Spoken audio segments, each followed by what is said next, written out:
Hello and welcome to the 2022 Drunken Top 50 Reverse Draft, the most fun content we do all year round, the third edition that we are doing of this. As I said, this is where five UK accounts come together to put together five opinions in one list, and it's always chaotic, it's funny, it's hilarious, it's just carnage. But it is a lot of fun, and we're here to do it for the third time. Can everybody hear me? Yes, good. Sorry, Rich was saying he couldn't hear me. But anyway, yes, so we're here doing this for the third time. Thank you very much for joining. I am your host, Dan Healy from the Miami Heat UK. Let's get on to introducing the cast. A new member this year. Welcome, Matt Elvey from Suns Fans UK. Matt, how are you, sir? Hello. Yeah, thanks for having me. All good? Yep. Good. Ready to go. We have got returning characters from UK Nets fans. Mr. Matt Hardy. Matt, how are you? All good, bro. Thanks for having me back. Excited to be here.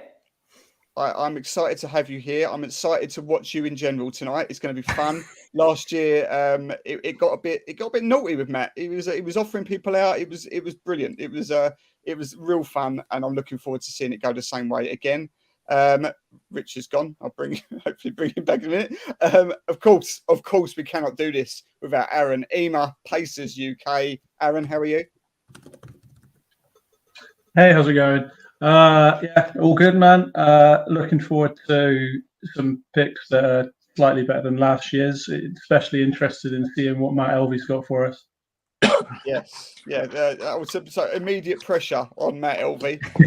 Yeah, we've had some ridiculous picks in the past. We had Gary Harris from, I think, Denver last time out in the first year. We had Alex Caruso from Josh, who was representing UK Utah last year. There we go. They're not back. So Matt, there you go. Matt, here to, Matt understands my point now. I saw that look in his eyes. And finally, Mr. NBA UK fans himself, Mr. Rich Barrett. Rich, how are you, mate? I'm all right. I can hear you now. That was weird. I left and I came back. Okay. I can't believe we are doing this for the third time. Yeah, so shout out to UK Nuggets and Josh, who both decided not to come back because Amy was a prick to them. So, yeah. Absolutely. Before we start with the rules and etc., if you are watching on the Twitter feed, hello, thank you very much for joining. Enjoy the show. But if you want to actually be involved in this, you need to hop over to YouTube, Miami Heat UK TV, because you can comment on there and we can introduce the comments. For example, my brother's here, Bobby Healy. Here we go. Looking forward to this. Mr. G Shack is here, being very French. Bonjour. Grant is following on with hola. We're very international here.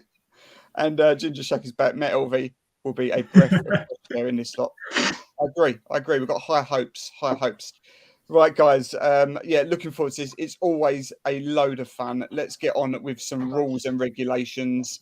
Let's just find the background. 2 seconds. Here we go. Is that it? No, wrong one. 2 secs. Here we go. This one here. Right. So this is the rules and the penalties for tonight's show. This is a linear draft. What we mean by that is it's just going 1, 2, 3, 4, 5, 1, 2, 3, 4, 5. So in that order, we are not going as a snake back and forwards. We tried that the first year, and the more you drink, the more I just struggled. It was never going to be repeated again. So it's a linear draft. The draft is done in reverse order, starting at 50. This makes it even more hilarious because as you start to pick a lot of rubbish, you fill it up with a load of rubbish, and then you get to the stage like we did in the first year, where you've got too many players and not enough picks left. Therefore, Anthony Davis was not a top 50 player in year one. Players can be fluid in their picks. What we mean by this is we have all come with our own lists. This is all being combined into one, as you know. But what that means is if I'm picking, for example, 48th, that doesn't mean I have to pick the 48th player in my list. I can go back if I feel like someone's been missed. I can go forward if I feel like I want to. You can be fluid. You can pick what you want. This is, as I said, 5 opinions going into one list. Once the pick is in, it is in. This is how we end up with dross like Gary Harris and Alex Caruso in the top 50. If there is a pick that nobody else has, you do a penalty shot. If you pick a player that is on your own team, then you do a homer shot. If you pick a player that's in your own team and nobody has them, you're doing 2 shots. And also at the end of the show, we will do a penalty shot for the worst pick of the night. All makes sense, guys. Yes. Good stuff. Right, let's bring me background back. There we go. Right, okay. Without further ado, then, are we all loaded? Are we drinking? Have everyone got their drinks ready? Yeah, we're good, man. Salute. Let's have a good show. Right, let's we're get black on and white to rep the Nets. Like it, mate. Like it. Very good indeed. Good start. Right, okay, Matt, we are over to you first. As you can see from the ticker at the bottom, you are picking at 50, and last year's 50 was Demar Derozan, which was my fault, which was quite shocking. We started as we meant to go on last year. That was a really bad first pick from me last year. Matt, see us in the right direction this time. Who you got? So for the first pick, the number 50, I am going to go with someone that I think is going to make Ema quite happy for his inclusion on the list. I'm going to go with Tyrese Halliburton at number 50. Okay. All right. Yeah. Interesting. Anybody got? He's a young guard. He's averaged high teens points, but I think I'll defer to Ema to. Is that good? Is that bad? Higher or lower? I mean, I'll take it, but I reckon one more year, and you might end up doing a penalty shot for it. Unfortunately, because I don't have him on my list, and I don't think anybody else will. So I'll take it, and it's a massive compliment to him. But I can see where you're coming from. But give it one more year. Yep. Well, lots of ceiling, yes, but is it too early? Let's find out. Matt, have you got him? Melvin. He's on my honourable mentions list. He's on your honourable mentions. Yeah, we did ask everybody to give us a list of half a dozen or so honourable mentions. So, didn't make that. Rich Barrett.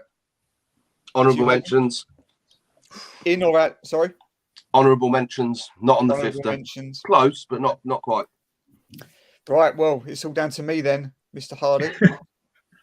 And he was not even on my honourable mentions. Wow. Okay. So, Shot. Well, I'm going to do a couple of fingers, if that's all right. Okay, that's fine. Nice. We'll take it. Okay, great start. Player one, not on anybody's list, but shout out to Halliburton. Obviously a great player. Yeah, perhaps maybe just a year too early. Let's move over to Mr. Barrett. You're picking at number 49. Okay, before I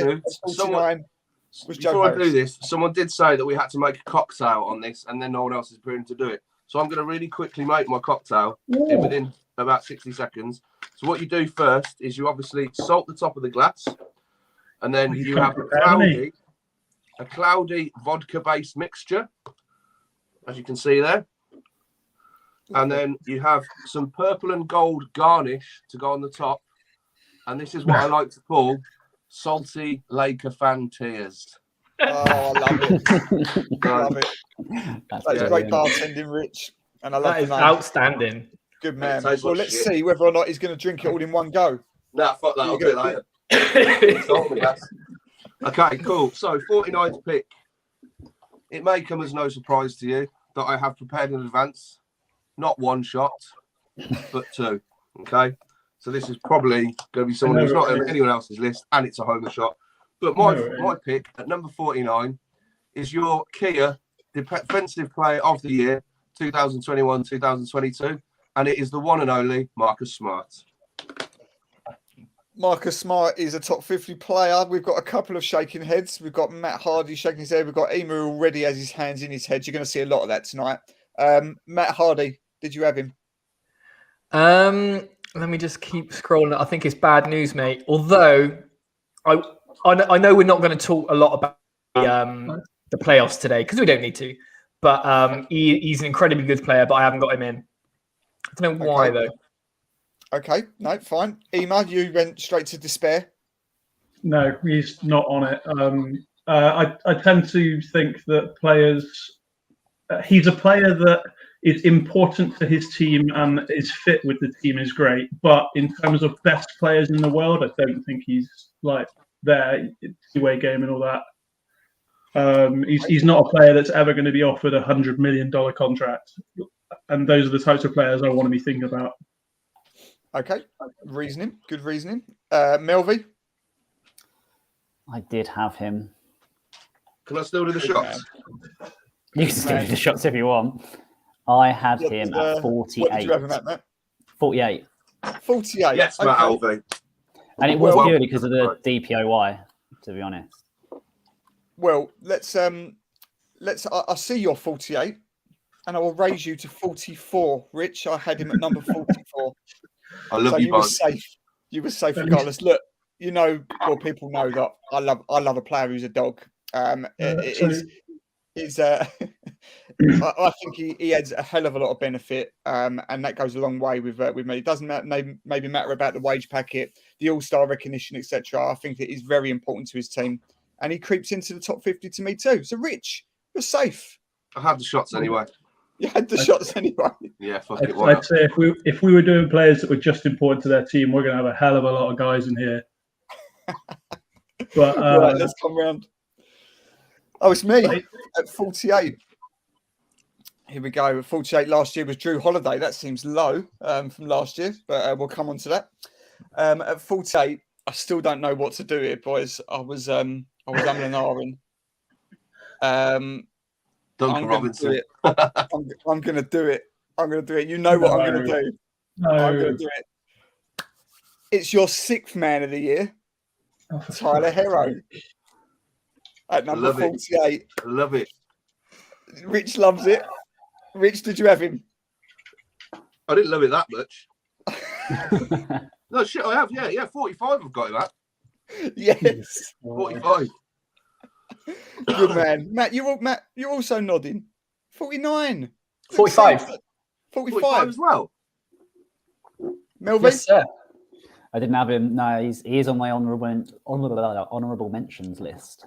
Okay, we'll take that. And Emo again, his head in his hands again. With 3 picks in, and he's had his head in his hands twice already. Seriously, there's 3 picks so far, and none of them have been on my top 50. Doesn't mean that it's not right. Let me know when Tyler Hero starts games, and then we'll talk. Right. Well, does it matter though? Because he's playing starters minutes, and he worked out after he was 0.5 points per game less than Jimmy Butler, who's a max contract player, in terms of our scoring this year. So that shows his importance to this team. I think he deserves to be there. This is top 50, not important to your team players in the NBA. Well, yeah, but it goes hand in hand, isn't it? Hand in hand. Top outright 50. Tyler Hero is a top 50 player according to 3/5 of this panel. So do your shot. Yeah. Okay. Nah. Well, I'll finish this.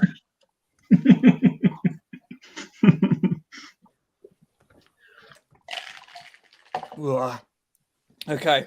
Oh, don't know if I loved him that much. Oh, Tyler's in at 48. Right, who are we round to? Let's get me banners back up. 47. It's Mr. Pacers. Last year was Julius Randle. That's another shot in itself, isn't it? Can we just remember where Matt Hardy had Julius Randle last year? About 27th, wasn't it? Yeah, no, I was all in on Julius last year. He was good, and now he's shocking. So there we are with the Pelicans. Right, Aaron, you've not had a lot to say about the list so far. So bring us up to tone, mate. Right. Let's go backwards and pick someone I had a little bit lower and make some people angry because everyone's doing it to me. Russell Westbrook. No way. Okay. Russell Westbrook is in. Right, let's have a look. Right, so Russell Westbrook, Matt Hardy, you're saying no. No, Ema, what you've done is you've given us a reason to not take anything you say for the rest of the night seriously. His fit with the Lakers may not be there, but is he a bad basketball player? Yes, at the moment, yes. This year, is he a bad basketball player? Yes, at the he's moment. not, but he's just not a top 50, in my opinion. But there we are. So Melvin, what do you think? his year is 18.5 points, 7.4 rebounds, 7.1 assists, and you want On him a 10 lower. seed. On a 10 seed. We're going to be 11 seed. There will Not be a 10 number of players later on lower teams. You've already picked Tyrese Halliburton, and where are you lower than an 11th seed? Yeah, that's true. Melvin, what do you think? You three are going to hate me, but I agree. He's still a top 50 player. He's just in a really shit situation. Yep. I had him higher than that as well. Where did you have him? 40. Okay. I am in agreement with Melvi and Ema. I think that it is that. I think we've had we had on edition 1, he was somewhere in the mid-teens. Last year he was 30 something. So to have him this year at 47, I actually had him at 45. I think what Ema said is sort of spot on. He's not actually a bad basketball player. He's just in a terrible fit. So I can't grumble with that personally. Russell Westbrook is in at 49. 47. Sorry, 47. Sorry, right, 46. Suns fans UK, your first ever pick ever. Last year was Alex Caruso. The bar's not very high. Oh, okay, so I'll go whatever then. I will go with CJ McCollum. CJ. Ooh. That's a bit low for me, personally. I think, where did I have CJ? I had CJ at 34. There was another ooh from Ema. Where did you have him? Higher. Higher? Yeah. I know he's had some injury problems this season, so you may use that as part of the effect on it, but I think he's a very, very good player, especially since we've seen him on his own without Lillard as well. Yeah, I agree. I think he's doing. He seems to be fitted in well over at NOLA. Rich, where did you have him, or didn't you? I had CJ McCollum at number 39. Okay, so it's not miles out. Not miles Maybe out. it's recency bias because of the series. Possibly. But no, it was mainly because he hadn't played all season. He missed quite a bit of time, and I felt that he's played really well with New Orleans. No getting away from it, but why couldn't he have played that well with the Blazers? So just that inconsistency. Okay, that's a fair argument. Matt, you're sort of nodding along to that. What did you have him? Yeah, similar as you guys. I had him at 35, so a touch higher, but I'm not angry about it.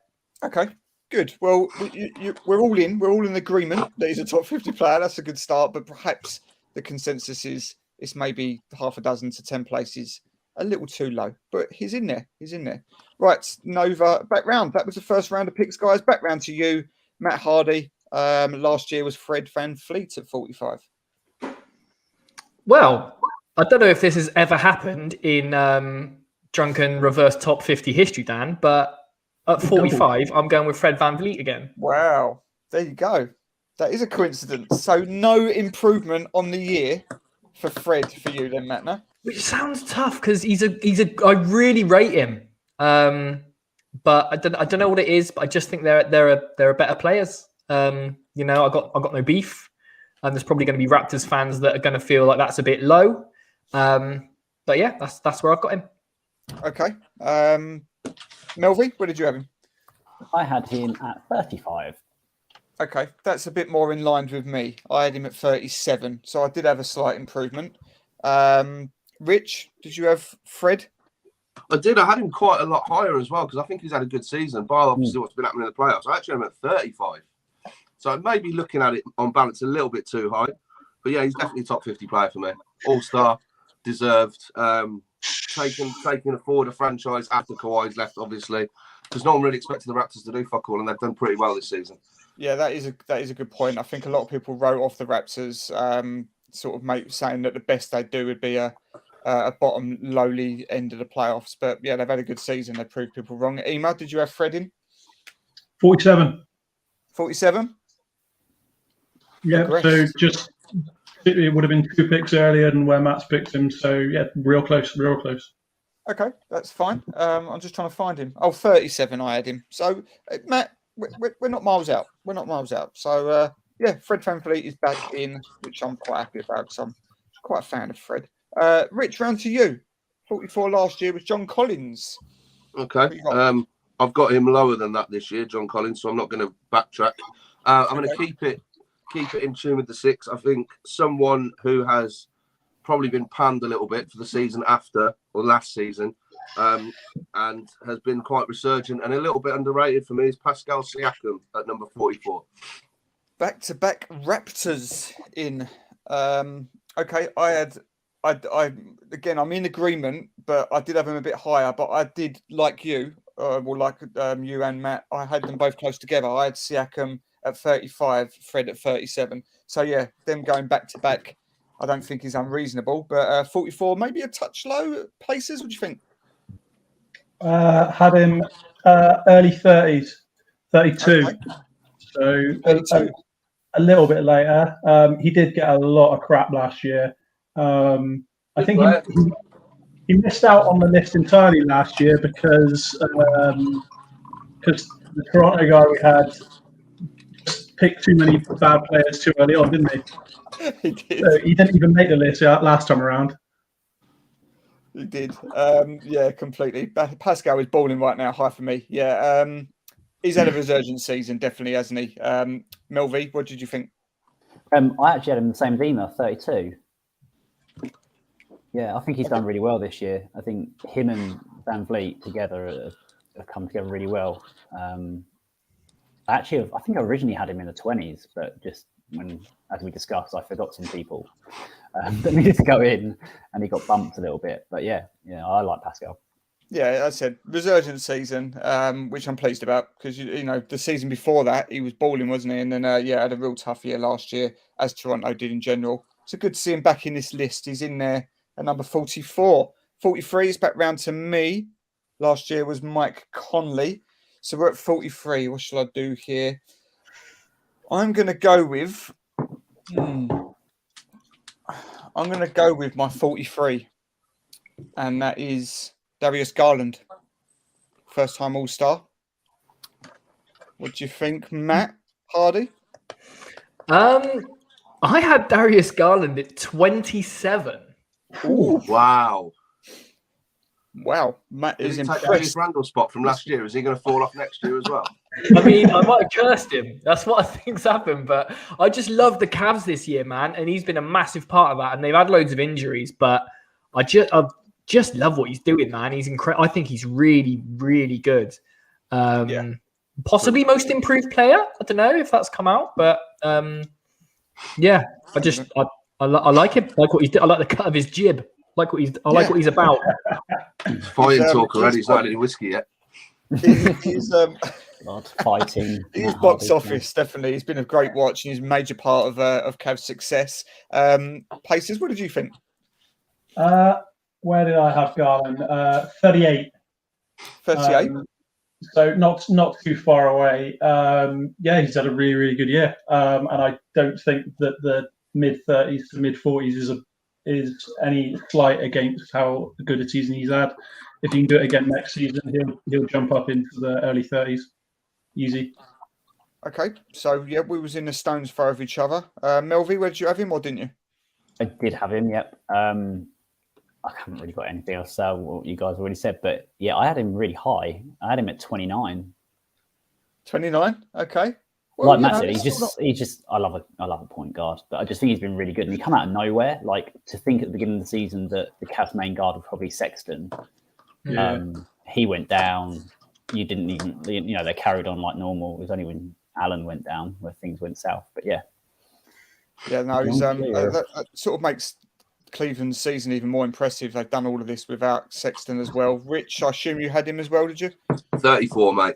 Okay. Solid. So consensus is at 43, maybe a touch low, but not outrageous. But he's in. Darius Garland, first time All-Star, first time on our list. 42, over to you, Aaron. Last year was Victor Oladipo. That wasn't mine.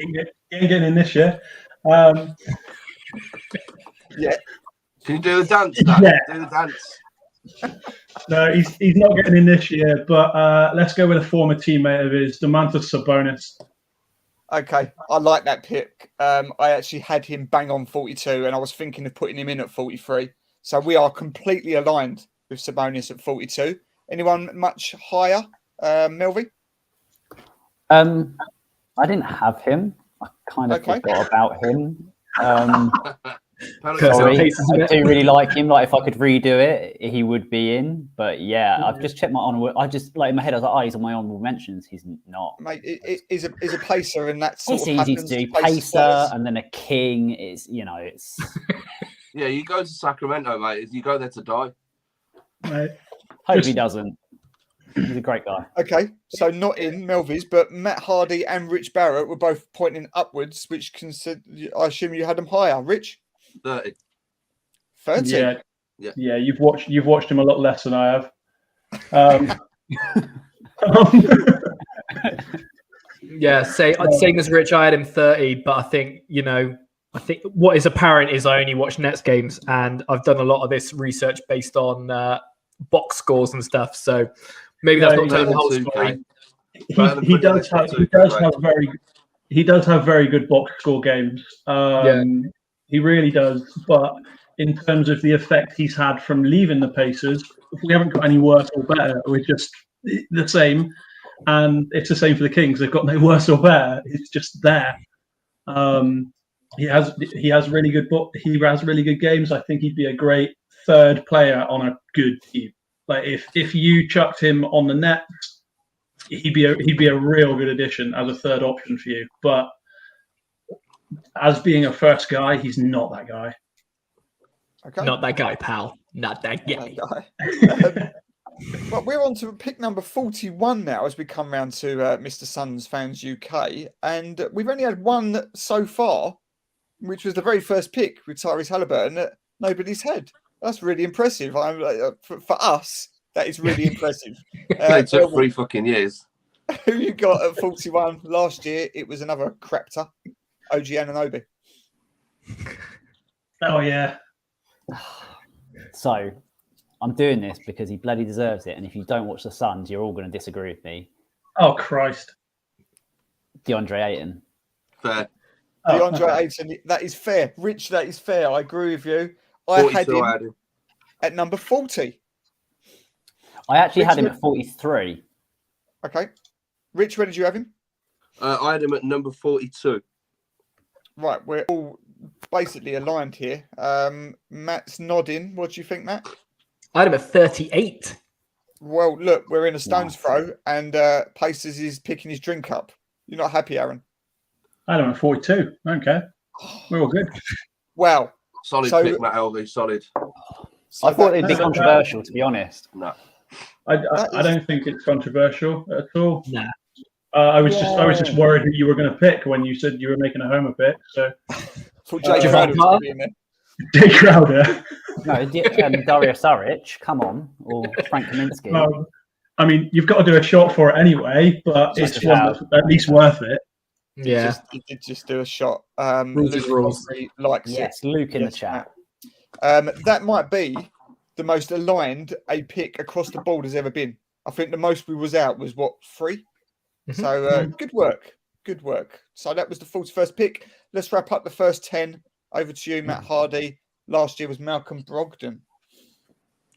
Broggers, right. So this is where it starts to get controversial for me. Oh, it's not fucking Joe Harris, is it?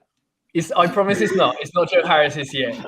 However, it is another player who hasn't played this year, or not a lot at all. And I was umming whether or not to include players that have missed a lot of time. But I think there's just no, his body of work that he's had is just undeniable. So I'm going to go with Jamal Murray. Jamal Murray. Okay. Yeah, it is a tough one because he hasn't played a lot, as you say. Yeah. But I decided that we're going to be putting in injured players. That caused some debate in our group. But Murray on form, in my opinion, is a better player than the top 40. I had him at 30. Right. So maybe there's a bit of balance there. So when he's fit and firing, he's probably further up the list. But that kind of, like Melvy said, that recency bias has maybe just sort of dropped him down a little bit for me.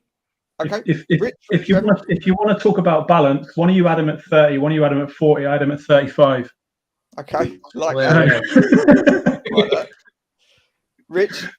I've got to be honest. I completely forgot about Jamal Murray because I forgot he existed. So he's not in my top 50. He's not in my honourable mentions. But I apologise to him profusely. Not just because I forgot to include him, but because we've all seen his penis on Instagram. So yeah, sorry Jamal, I forgot to put you in, mate. But yeah, my bad. Jamal's penis has no rent-free status in Rich's head. Melvin, where did you see that? I took his injuries into consideration. He is in my top 50, but I had him at 46. Okay, that's fine. So somewhere in around, if we took all them together and added them all up and divided them by us, it's not going to be a million miles out. So yeah, there we go at 40. So I was just going to say, I think me and the two Matt all gave him a drop because of the injury. Yeah, which is fair enough because you don't know what you're going to get. And Dan, if he comes back straight from injury and is the same player entirely, then yours would probably be more accurate. So yeah, no, that's fair enough. That's good. He's in there at number 40 this year. Then let's see what happens to him next year. We hope he comes back healthy because he is a baller when he's on fire. I like him a lot. 39 over to you, Rich. Last year was Trae Young. That's a bit low. Where's he got for 39? Well, the fact that CJ McCullum already got picked because I had him at 39, that's actually helped me massively because I can now backtrack. Well, not even backtrack. I can actually include someone that I completely forgot about as well. So at 39, I'm going to stick in Klay Thompson. Clay. I'm glad Clay's in. He's headband player as well. Clay. And I put him in sort of this morning when I realised I'd forgotten him. But even so, again, just like what we've just said, injuries take a toll here, and I've marked him down because of it. I had him at 45. Melvi, where'd you have him? I had him at 33. 33. Okay. Yeah. Fair enough. Matt? He just snuck in my top 50 at 49, and I felt bad when I was doing it. And he is a better player than that, but I think as this is a 2022 top 50, he's just taken that injury penalty and slipped down the list. It's like a power ranking, isn't it, that goes from week to week. Yeah. And I think just because there are other players with more recent great games, it's just unfortunately affected him. And yeah, there are going to be Warriors fans that watch week in, week out and seen him since his return that are going to be absolutely boiled piss. But yeah, it's just one of those. Do you not think he's top? I was going to say, do you not think he's top 75 all time then?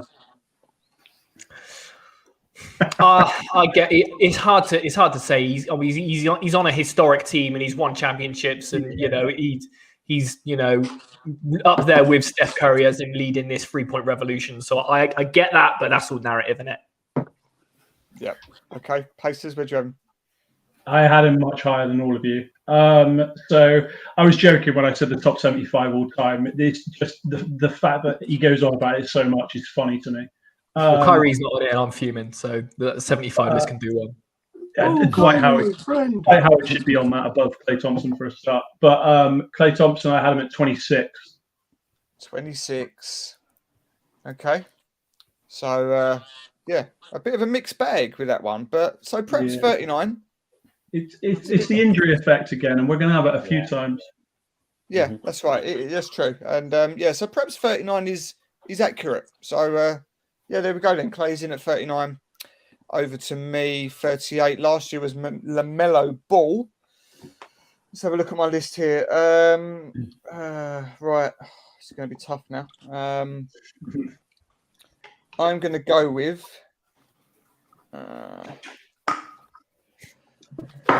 Right, this is going to be. Whilst we're on here about injuries, I think we're going to get this one through now because this could be controversial.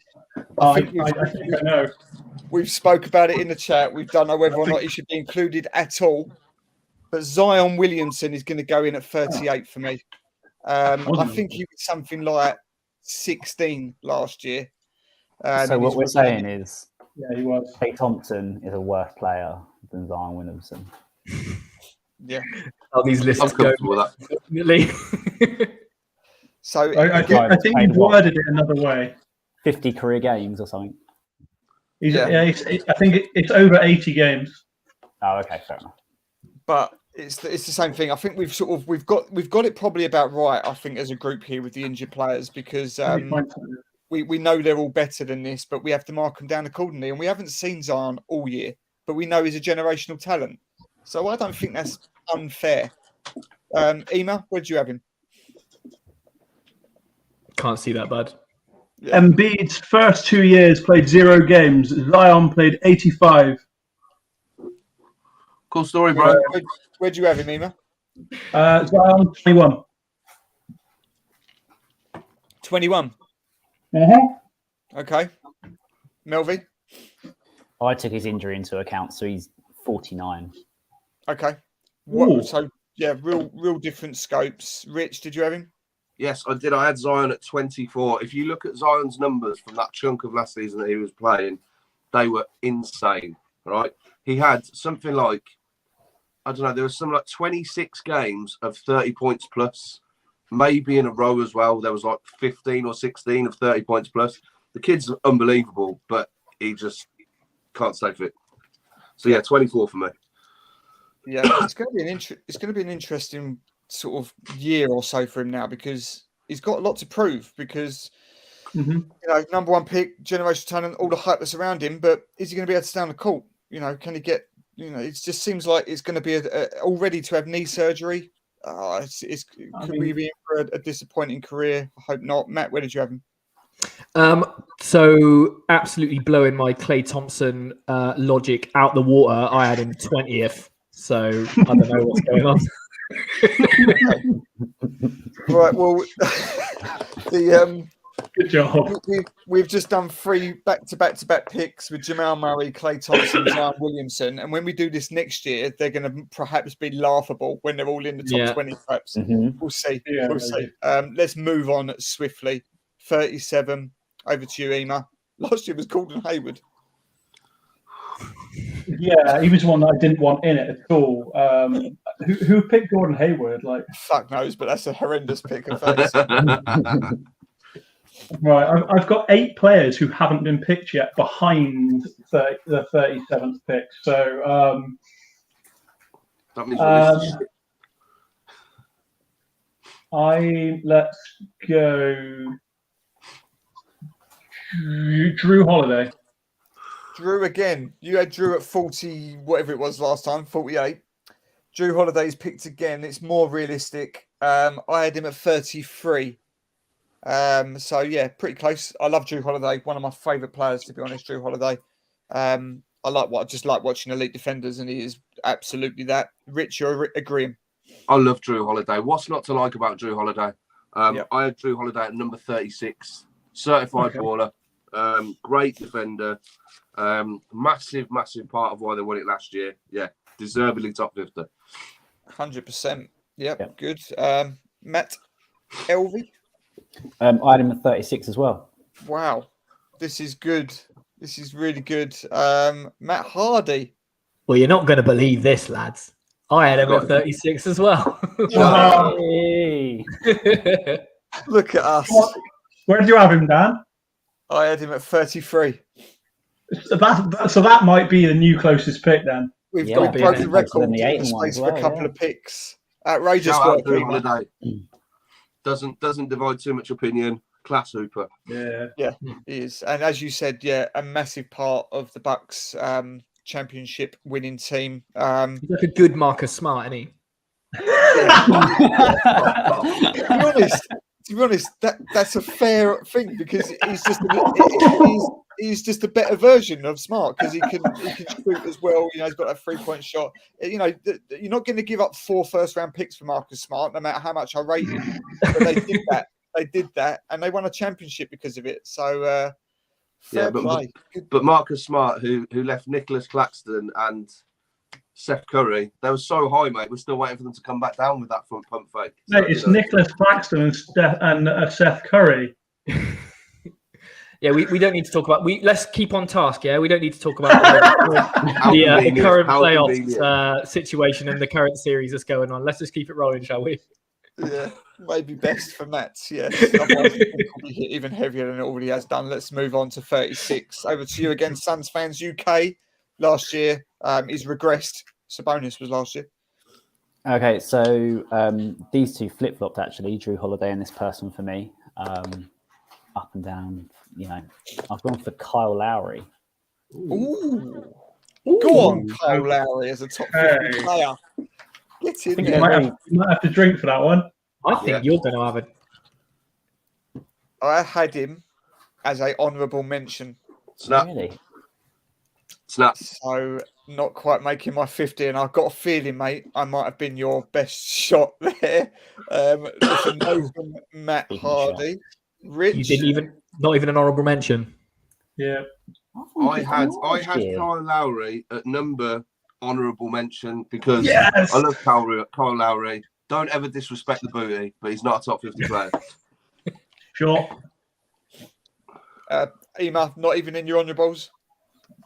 No, he wasn't getting close. No. Did you see that video of him the other day?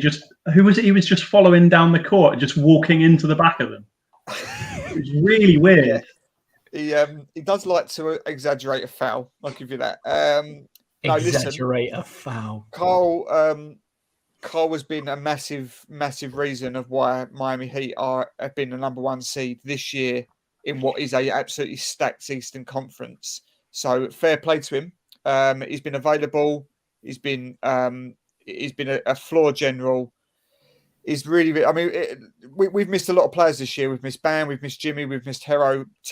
We haven't had times where we've missed Karl, but the fact that he's been there, I don't think our record would have been as good if he would have missed time as opposed to all the others, because no one can replicate what he does. So he's been essential to Miami Heat's success so far this season, but he didn't make quite the 50. So I didn't see it, Melvi, but have you shotted? You shotted. I witnessed. What was the shot? I'm not disappointed to see him there. Good man. Over to 35. Over to Matt Hardy. Last year was Vooch. So I had CJ McCollum at 35. He's off the board. Just looking behind that, we've had Drew, who's off the board. LaMelo, I think. Has he been picked? I don't think he's been picked. No. I'm going to slot LaMelo Ball in there at 35. Don't hate that. Don't hate that at all. I had him at 32. Not against that. Melvi, you're nodding as well? Yeah, I had him at 30. Good. The same sort of ballpark. Ema?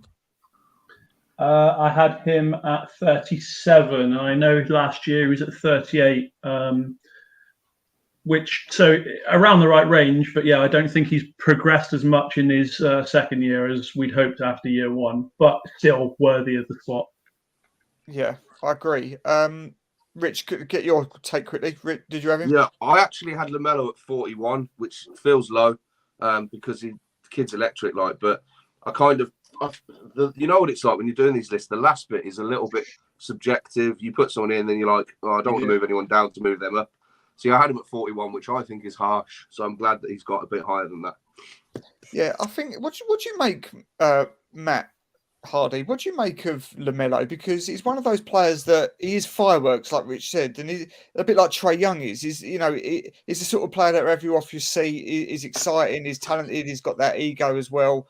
So he's got budding superstar status about him, but is he going to be able to lead a team to ultimately a championship, which is what you want? Not in Charlotte, probably. So exactly that kind of thing. I think I don't think he will in Charlotte, but crazier things have happened.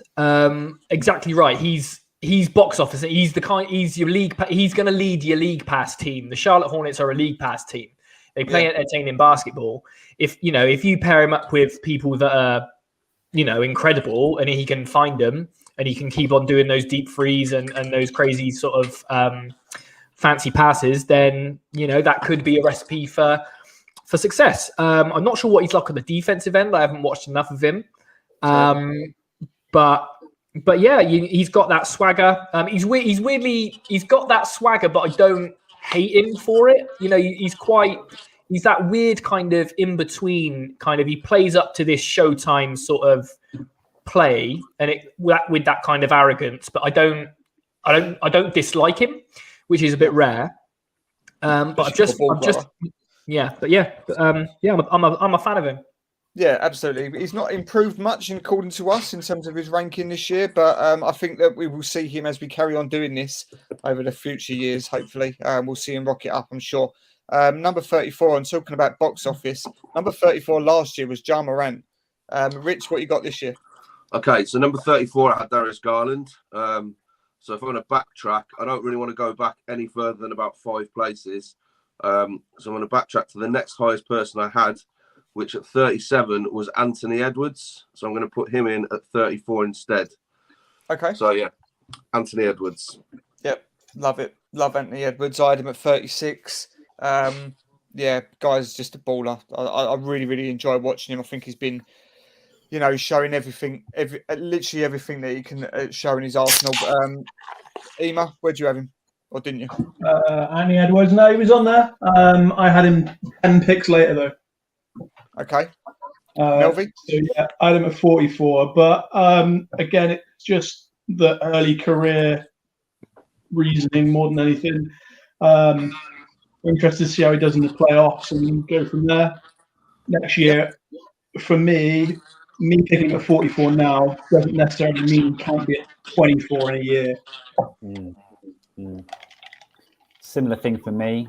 I did this before the playoffs started, I think, as well. So I had him at 45. But yeah, I'm not unhappy with him being higher, because I think also for me it was one of those ones where I put him in, and then when I had to add more people and shifted other people around, he got bumped a little bit. But yeah, he's playing fantastically. Yeah, definitely. Matt? Same but worse for me. I had him 47, but that is stingy from me. I did the list a couple of weeks ago, and he's been, the T-Wolves themselves have been on a bit of a tear. So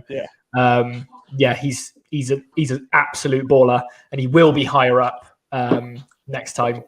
But yeah, I'm absolutely not mad that he's gone up higher than I had him. Yep.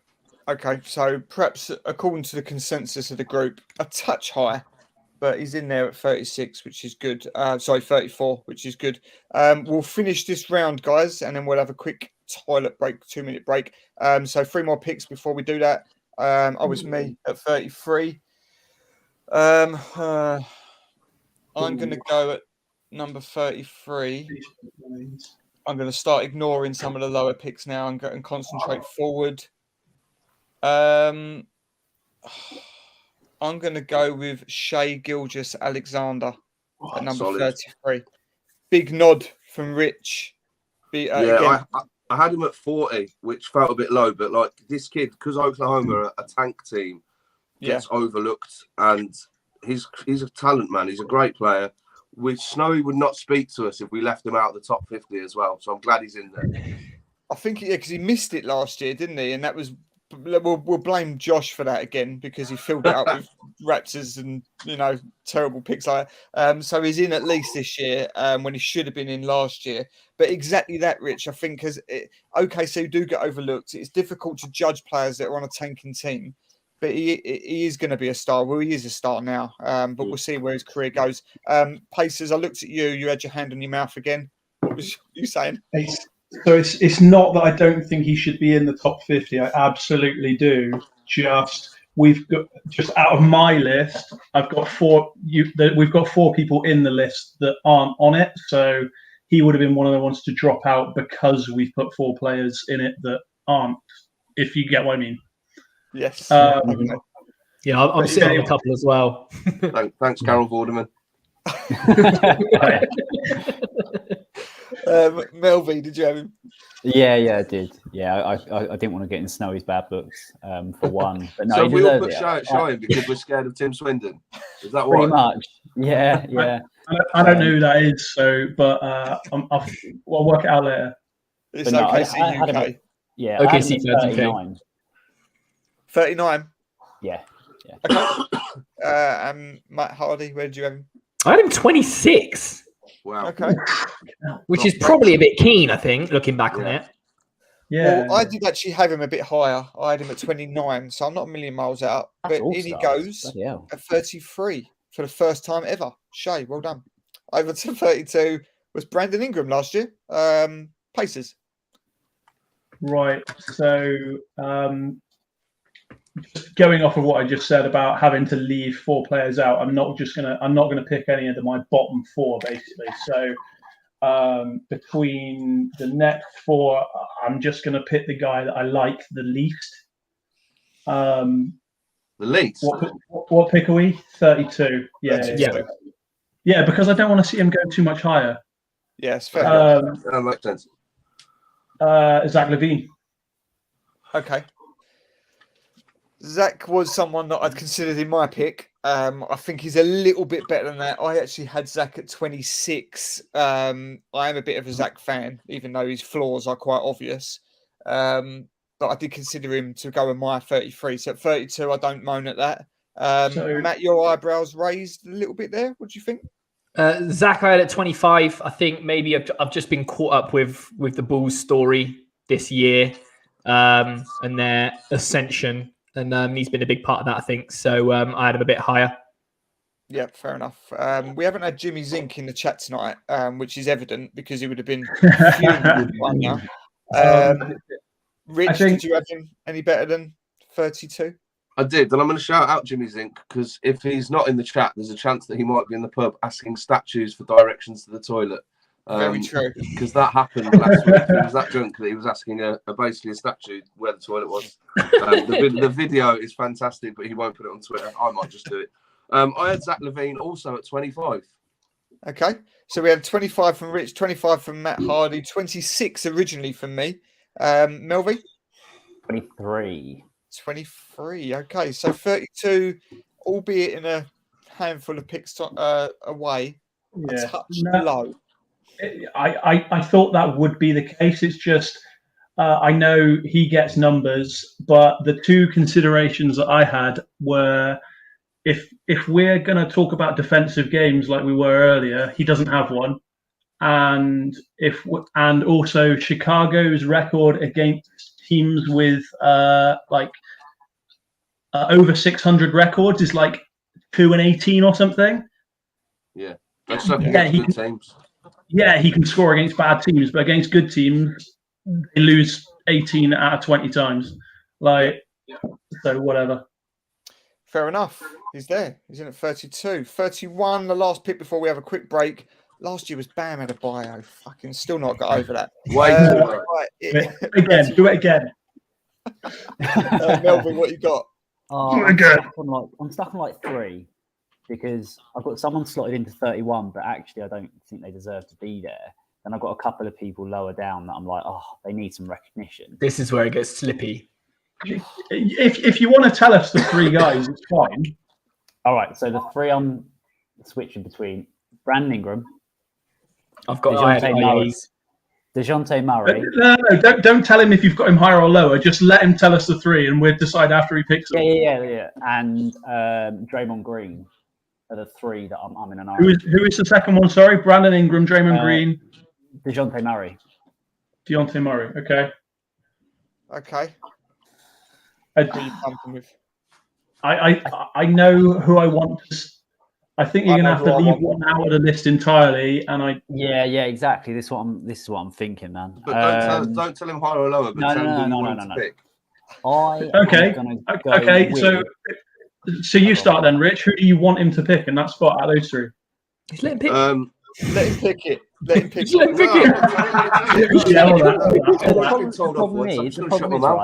The problem is, if I go for the one I'm thinking, the one I'm leaning to, I'm worried that the other one isn't going to get picked. But I'm hoping that you guys are going to come through and pick them. Okay, so what I'm going to do now, I'm going to right now go for Brandon Ingram. Okay. Good pick. I'll let you know now. Brandon Ingram would have been picked a lot higher if you didn't pick him now. Not according to me. Not necessarily. Not a lot higher. Between those 2, I just think Ingram is another one of those ones, a bit like Shay. How do you pronounce it? Where no one cares. Yeah, because of where they are, sort of thing. Yeah. Like the light is off of New Orleans. Well, it's back on them because they beat us the other night, but they've been off them because Zion isn't there. That's the only news. And then CJ got there and it got a bit better, but there we go. Nice. Go on, Aaron. I had Brandon Ingram at 22, one position below Zion. Okay. Brandon Ingram is a baller, but I did have him at 29, so I'm really pleased that you went with that. I had Deontay Murray at 47, and I had Draymond Green on my honourable mentions. So I'm really pleased with that pick. Deontay Murray was the one I was hoping you would pick. Okay. I think he's had such a good season. He's amazing. He's so good. I know he's on not a great team, but you can't deny nearly a triple-double. They're in the playoffs. If it was down to me, I would have done exactly what you've done, Melvi, because Draymond's not in my top 50. Me either. I had Brandon Ingram. I've been shitting myself about Brandon Ingram because for some reason I had him at 40. And so he was he was gone. So I don't know what's happened there. This one, I'm confident. Both of these guys were too low. Yeah. So I thought, but I've still got Deontay Murray ahead of him. So I would have done what you've done as well. So you have my full support. Good stuff.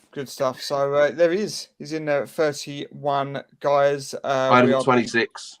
Yeah, you had him at 26. Okay. Yeah, I had him at 26. I had Deontay Murray at 37. I had Draymond Green at 48. Bosh. Good stuff. Right, okay, guys. We have been recording for an hour. We're doing good pace here. We're now about to break into the top 30. Before I do that, let's go and have a quick 2-minute WC break. Comfort. We can refresh, empty the bladders. Rich is gone. Aaron's gone already. See you in a couple of minutes, guys.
We good? Let's see what the comments are saying. Yo. Yeah. Yes, Rich does have a bladder like an infant child. Done well though. He got through 20 picks without in a week. He is a pensioner now, though, isn't he? Yeah, he is a massive 40 years old now. I mean, that is incredible. Should be in bed. Should be in bed. Too right. Okay.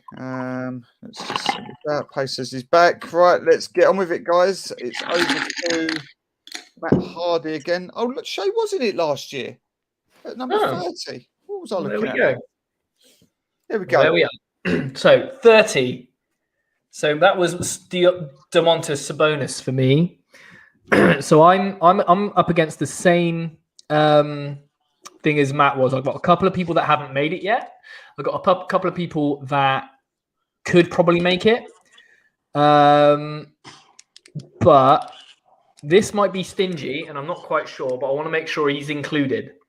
And he was a first-time All-Star this year. He was a former Brooklyn Net. He's got the best hair in the league. It's Jarrett Allen. Like it. Jarrett Allen. Whew. It's too high. It's too high, but I'm glad he's in there. It is too high, but yeah. It is too high. It is too high. It is too high. That's been the 3 comments so far. 3 of us have said it's too high. But yeah, he's in there. I had him at 46. 43. I have 42. 42. 43, did you say, Rich? Yeah, 43 for me. Love Jarrett Allen. What a player. Great hair. Was he All-Star this year? Yeah, lovely smile as well. Hang on, let's unmute you. Sorry, Aaron, you're on mute. There you go. Oh, bloody hell. Why me? He was one of the 4 that was going to miss out because we put Kyle Lowry in. Right. But I'd like to just point out for anyone that was late to the show, Kyle Lowry was not my pick. Do not go.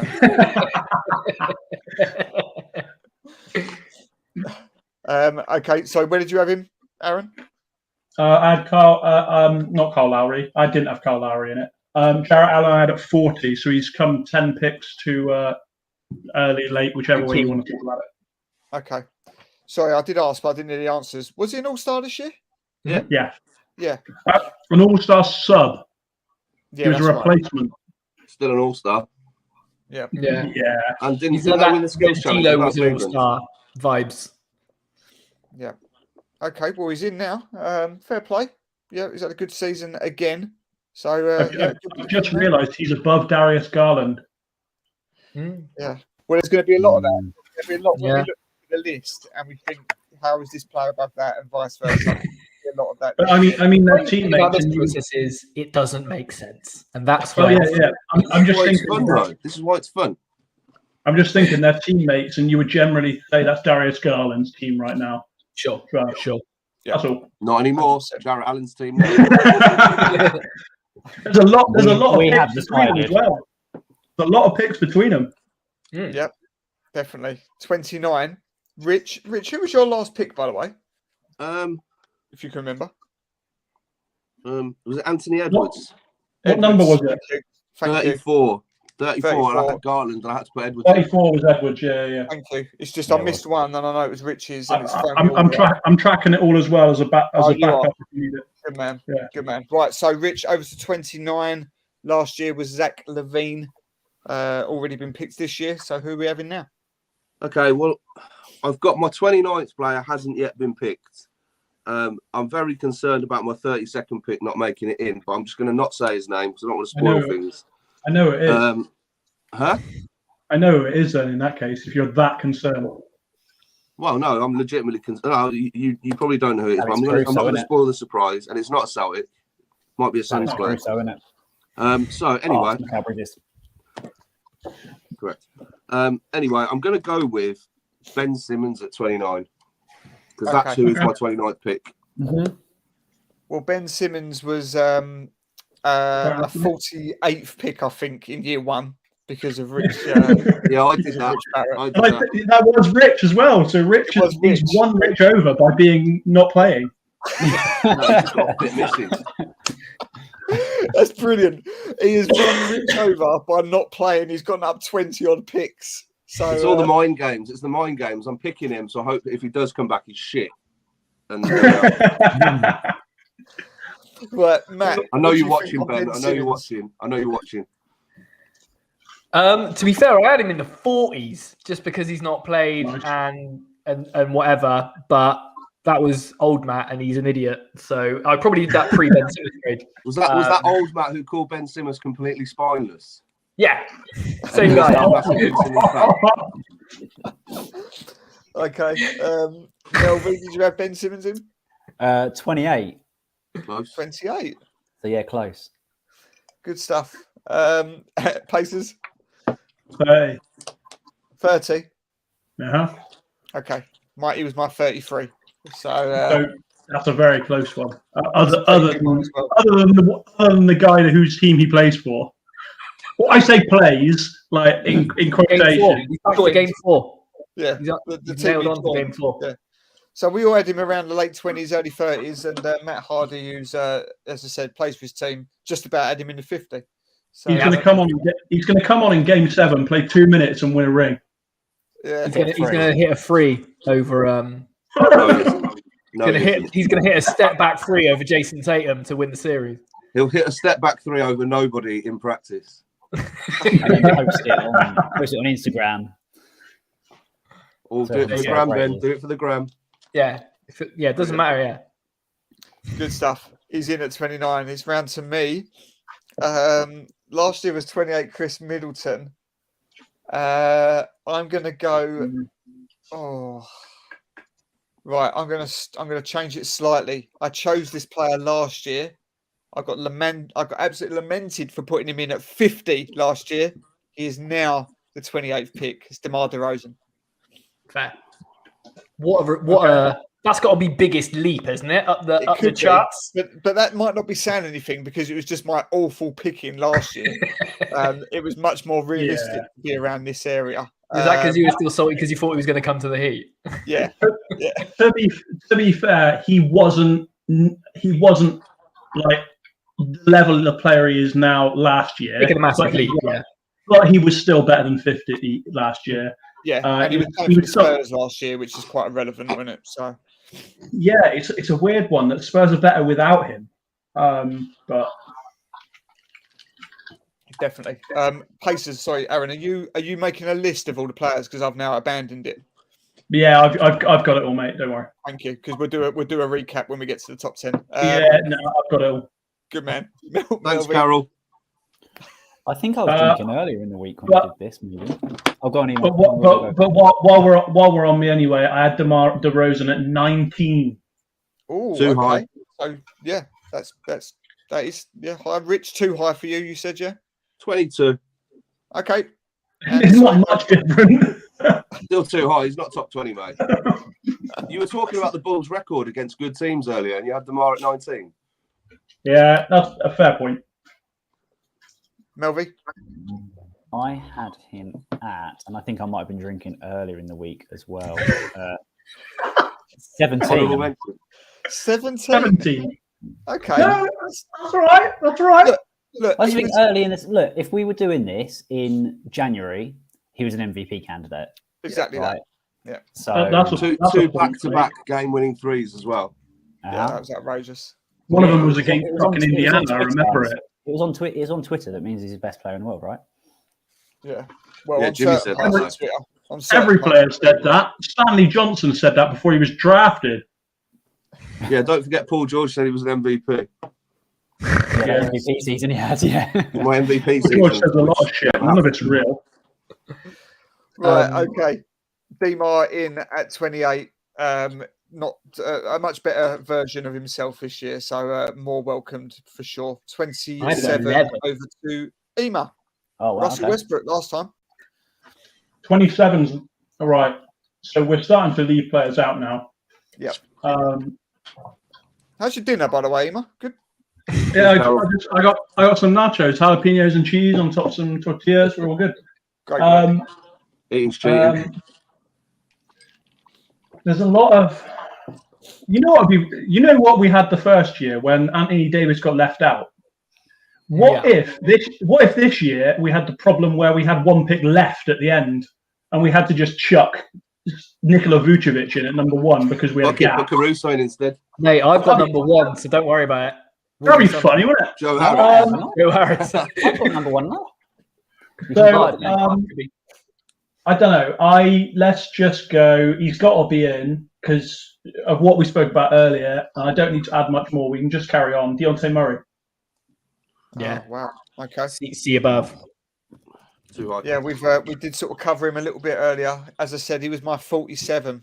So not on the same page really for me, but that doesn't mean that I'm right at all. Well, it's like I said, it's the discussion we had when we were talking about Elvy's one. He had him in about 5 picks back, but I feel like he should be in, and I don't think 27 is out of the realms of debate. It is probably a little bit too high though. Okay, Matt, after your glug of red wine, or Guinness, it's actually a homemade espresso martini, and it's too strong. It's home measures strong. But I'm trying to style it out. Good work. No, I had Deontay Murray at number 31. Okay. So yeah, so exactly what we were saying, and with Matt's discussion about him and some other people that are around that kind of level. But yeah, he's had a cracking season, so fair play to him. Okay, good stuff. We're looking forward to Matt having a pick where he's got to do a shot if that is too strong, because that's going down. Melvi, did you have him? Yes, I did. As you know, what we discussed earlier, I had him at 37. Same. Okay. Yeah. So both of you with 37. So yeah, as Aaron said, even he says 27, perhaps a bit too high. But I think that's the last player I'm going to try squeeze in. That's the last player I'll try squeeze in for the fun of it. But Stop talking with your mouth full. It's rude. Thanks. Good stuff. Right. Okay. He's in there. 27. 26. Melvi, over to you. Last year was Jamal Murray. Injury raven has seen him drop this year. What you got this 26. Year? I'm going to do Mr. Barrett's best mate, Chris Middleton. Chris Middleton at 26. Rich is so disgusted he's left the room. Yeah. All right. 26 is really good picking for Chris Middleton. I had him at 25. Manfish. So Rich, you missed it. Chris Middleton is in there at 26.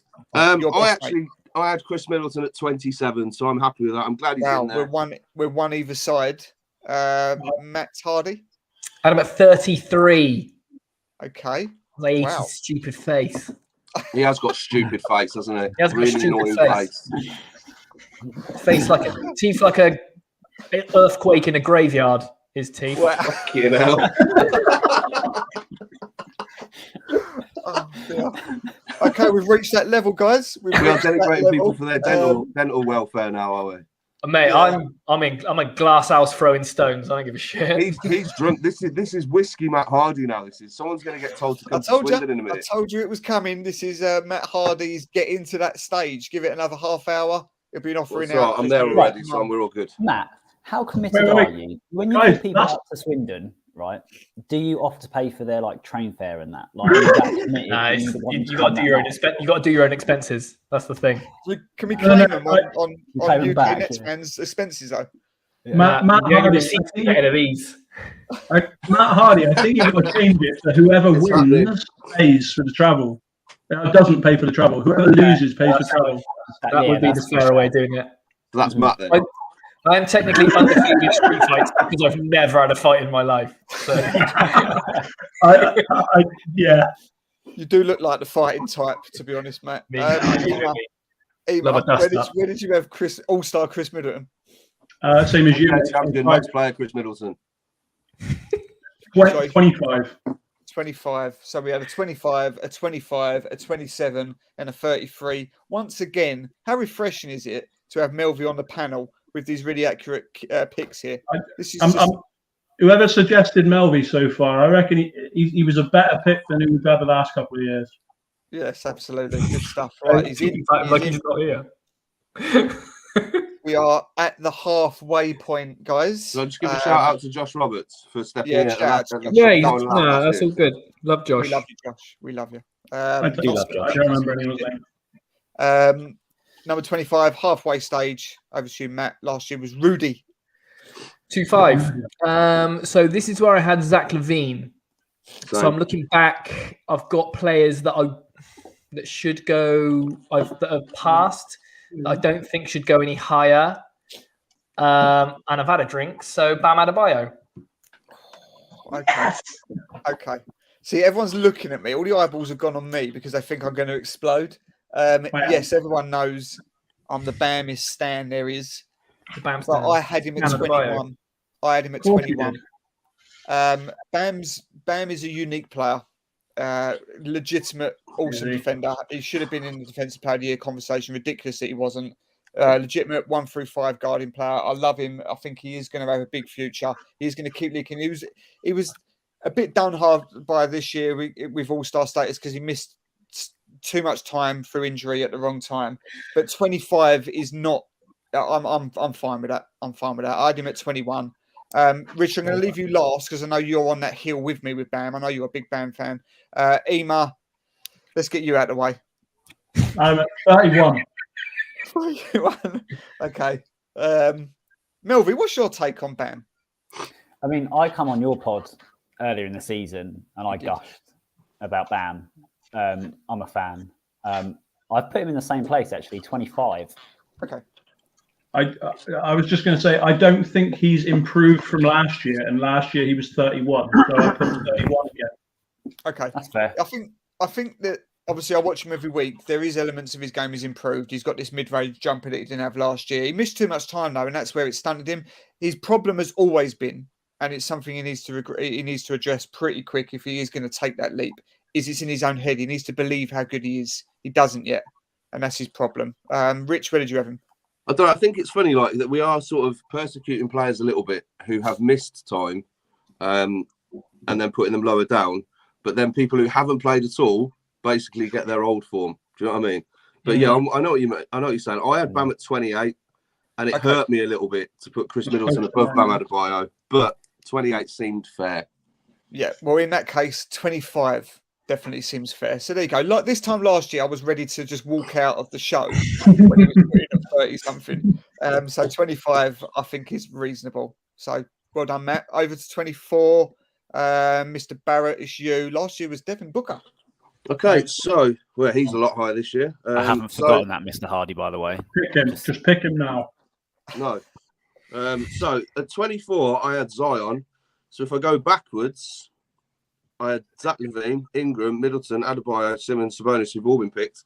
So I'm going to jump forward by one pick, and I'm going to go with Jaylen Brown. Yeah, that's exactly what I said. Good picking.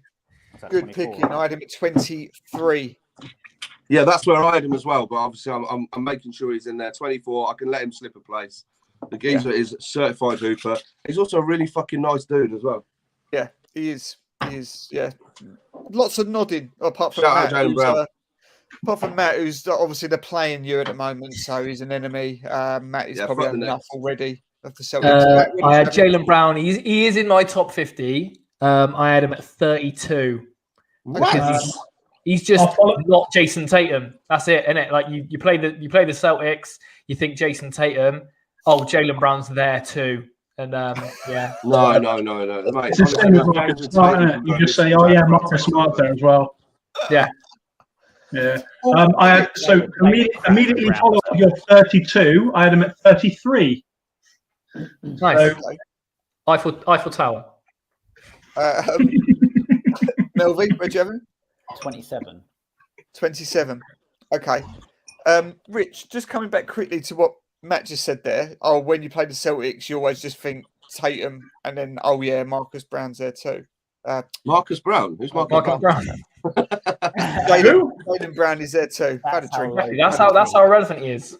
No, that is totally proving that you only watch Nets games, because Jaylen Brown has carried his team when Jason Tatum, as much as he's a top 10 player, will have quiet games. And when he has a quiet game, Jaylen Brown steps up. Well, this is it, because I've seen takes on Celtics fans saying that Brown is more important. So, yeah. Well, Some people that's the same people that say Marcus Smart's more important, though. No one said that. No one said that ever. Okay, 24. We have Jaylen Brown, not Marcus Brown. We have Jaylen Brown. Jalen Smart, 24. that seems like It's like a good pick. A good pick. Oh shit, it's me again. 23. Let's have a look. I know who my 23 is because I'm going backwards. Yep. I think it's my last pick that I'm going to go back for now. It's within a stone's throw. It's Rudy Gobert. Oh, no. 23. Melvin hates it. Absolutely hates it. Matt Elvie's not happy at all. Matt Elvie, the microphone is yours. The floor. Oh, he's lucky he's in the top 50. To be honest, he's lucky he's in the top 50. I thought you were going the other way. No, I just hate him. I put him 50 because I was like, I don't want him in there, but he does kind of need to be in there. I just fucking hate the prick. Like, that's what it is. Love that. That's what it is. He's just for me, I'm just like, yeah, he plays defense, but he's been in the league how many years, and all he can do is dunk. He can't literally do anything else. He's never bothered to try doing anything else. He's a bit of an arsehole, let's be honest. So James Harden said all he can do is dunk about Giannis once. Yeah, but he was I don't wrong. think anything James Harden says. We are at that stage where we are now. Yeah, the language is flowing. I thought I was going to get abused for having him this low, and Melvi's coming way too high. I was being like quiet, hoping he just wouldn't get like picked at all. Oh, he was getting that was my strategy. But yeah, that's fair. Right, good stuff. Lovely analysis there from Melvi. Ema, I know you're the other way. You rate him, don't you? I'm going to say, Dan, I think that's a really good pick. I had him at 24. Great stuff. Great stuff. So you picked him at 23. I had him at 24. I think it's good, and I think everyone who's going on about one random game in recently is going on about a lot of crap. I did have him at 31. I'm not a big fan of him. I'm not quite as down on him as Matt is, but I just think he's a paint-to-paint player. I think, defensive player of the year 3 times. I think that has to be acknowledged. Matt, I also want to respect you for immediately picking a centre after Bam was picked. Yeah, that's actually annoyed me. It's actually annoyed me a little bit that he's above Bam. Exactly. And I didn't notice it until just now. So now I'm a little bit down bad. Matt? I just want to put it out there. I appreciate I know that I'm wrong. No. Hey, look, Matt, you said it. I'm with you on this. I'm with you. Own it. Yeah, I mean, me and you spoke about it in the week, Rich, but yeah. He seems like one of those who's got he's like a really good Andre Drummond, right? Where he's like a real good rebounder, a real good blocker. Like he does those kind of depoy stats really well. I'm a bit worried you're saying that Andre Drummond's a good defender, but okay, that's fine. No, sorry. I'm saying that Rudy Gobert is a good version of Andre Drummond, right? So he does those defensive player of the year stats very well, but doesn't do a lot else. So when it's depoy time, then it all kind of, the stats say it should be Rudy.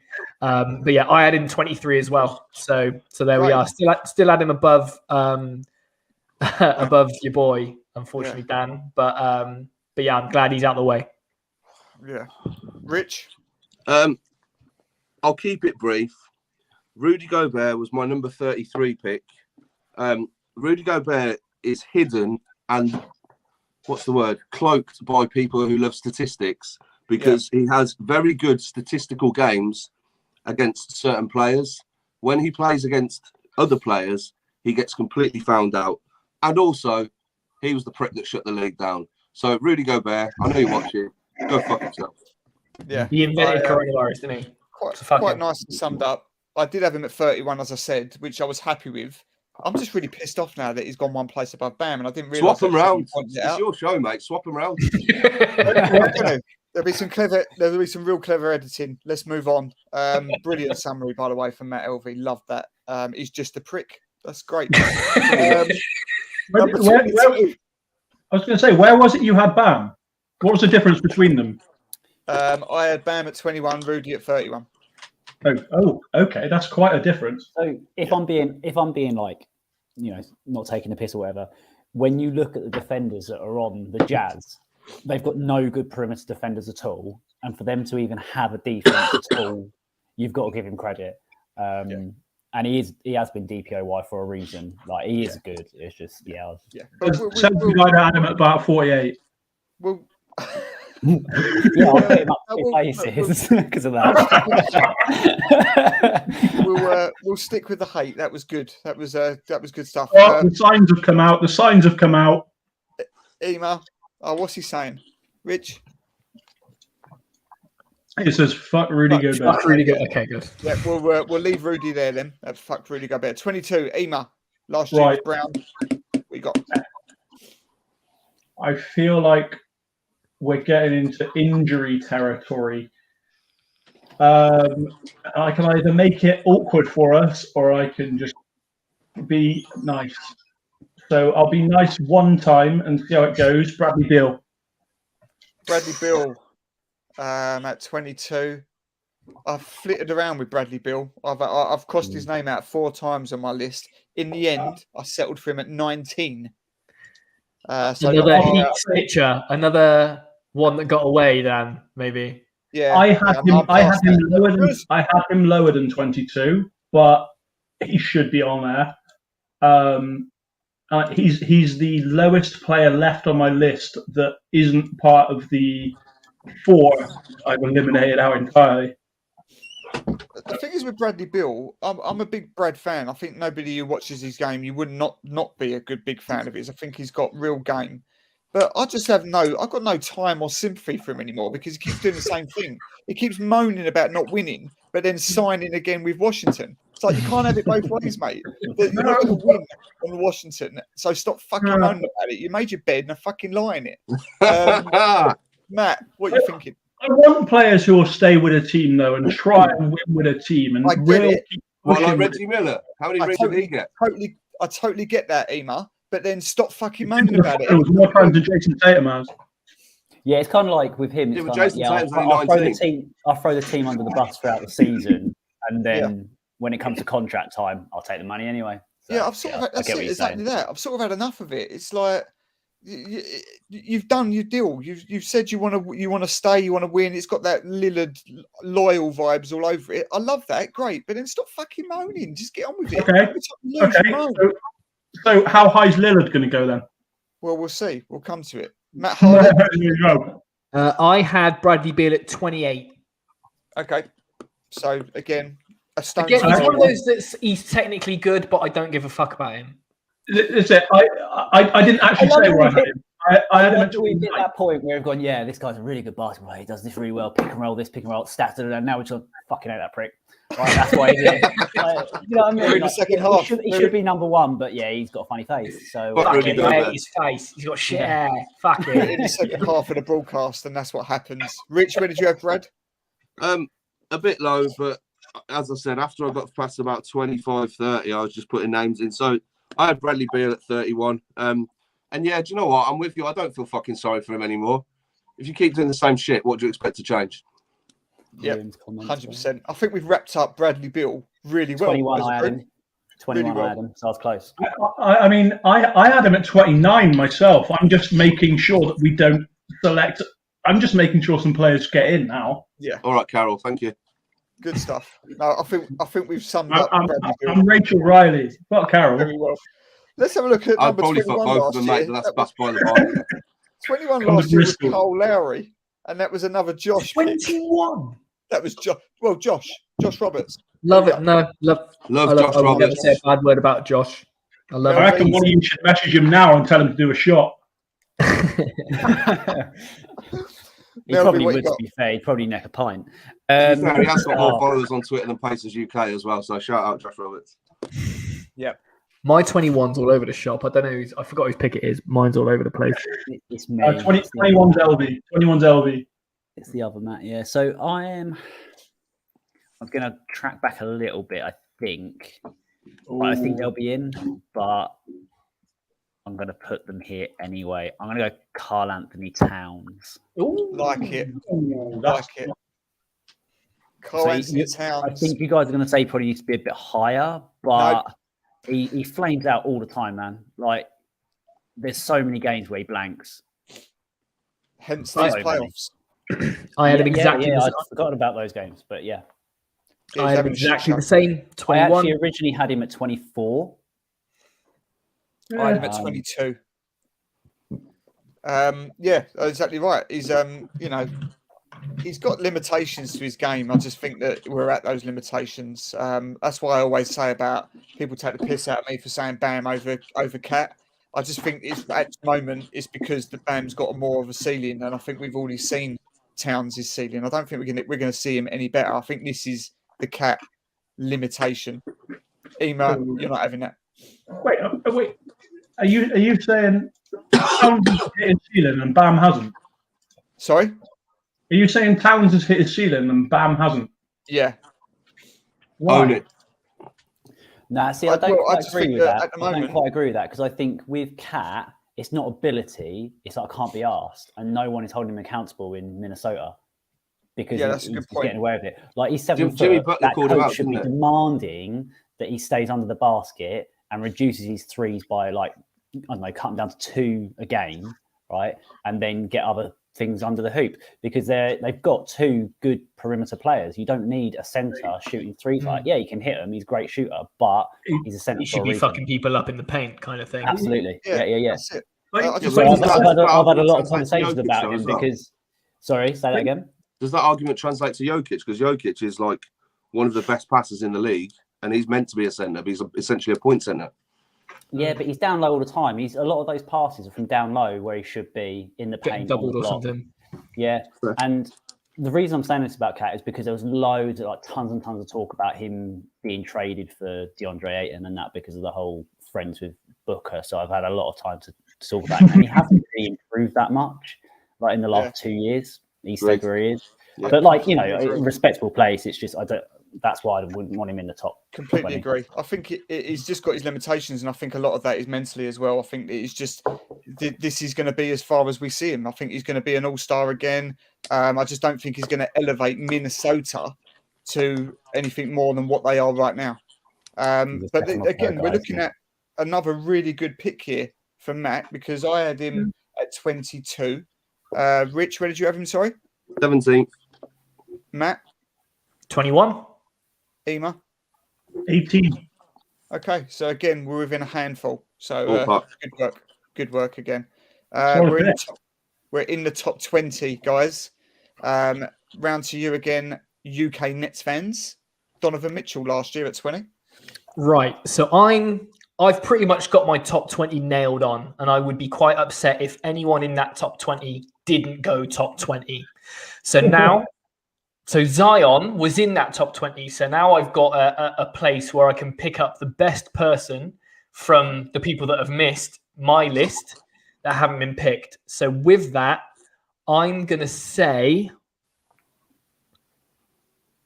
Donovan Mitchell. Solid. All of that introduction for the same pick as last year. Well done.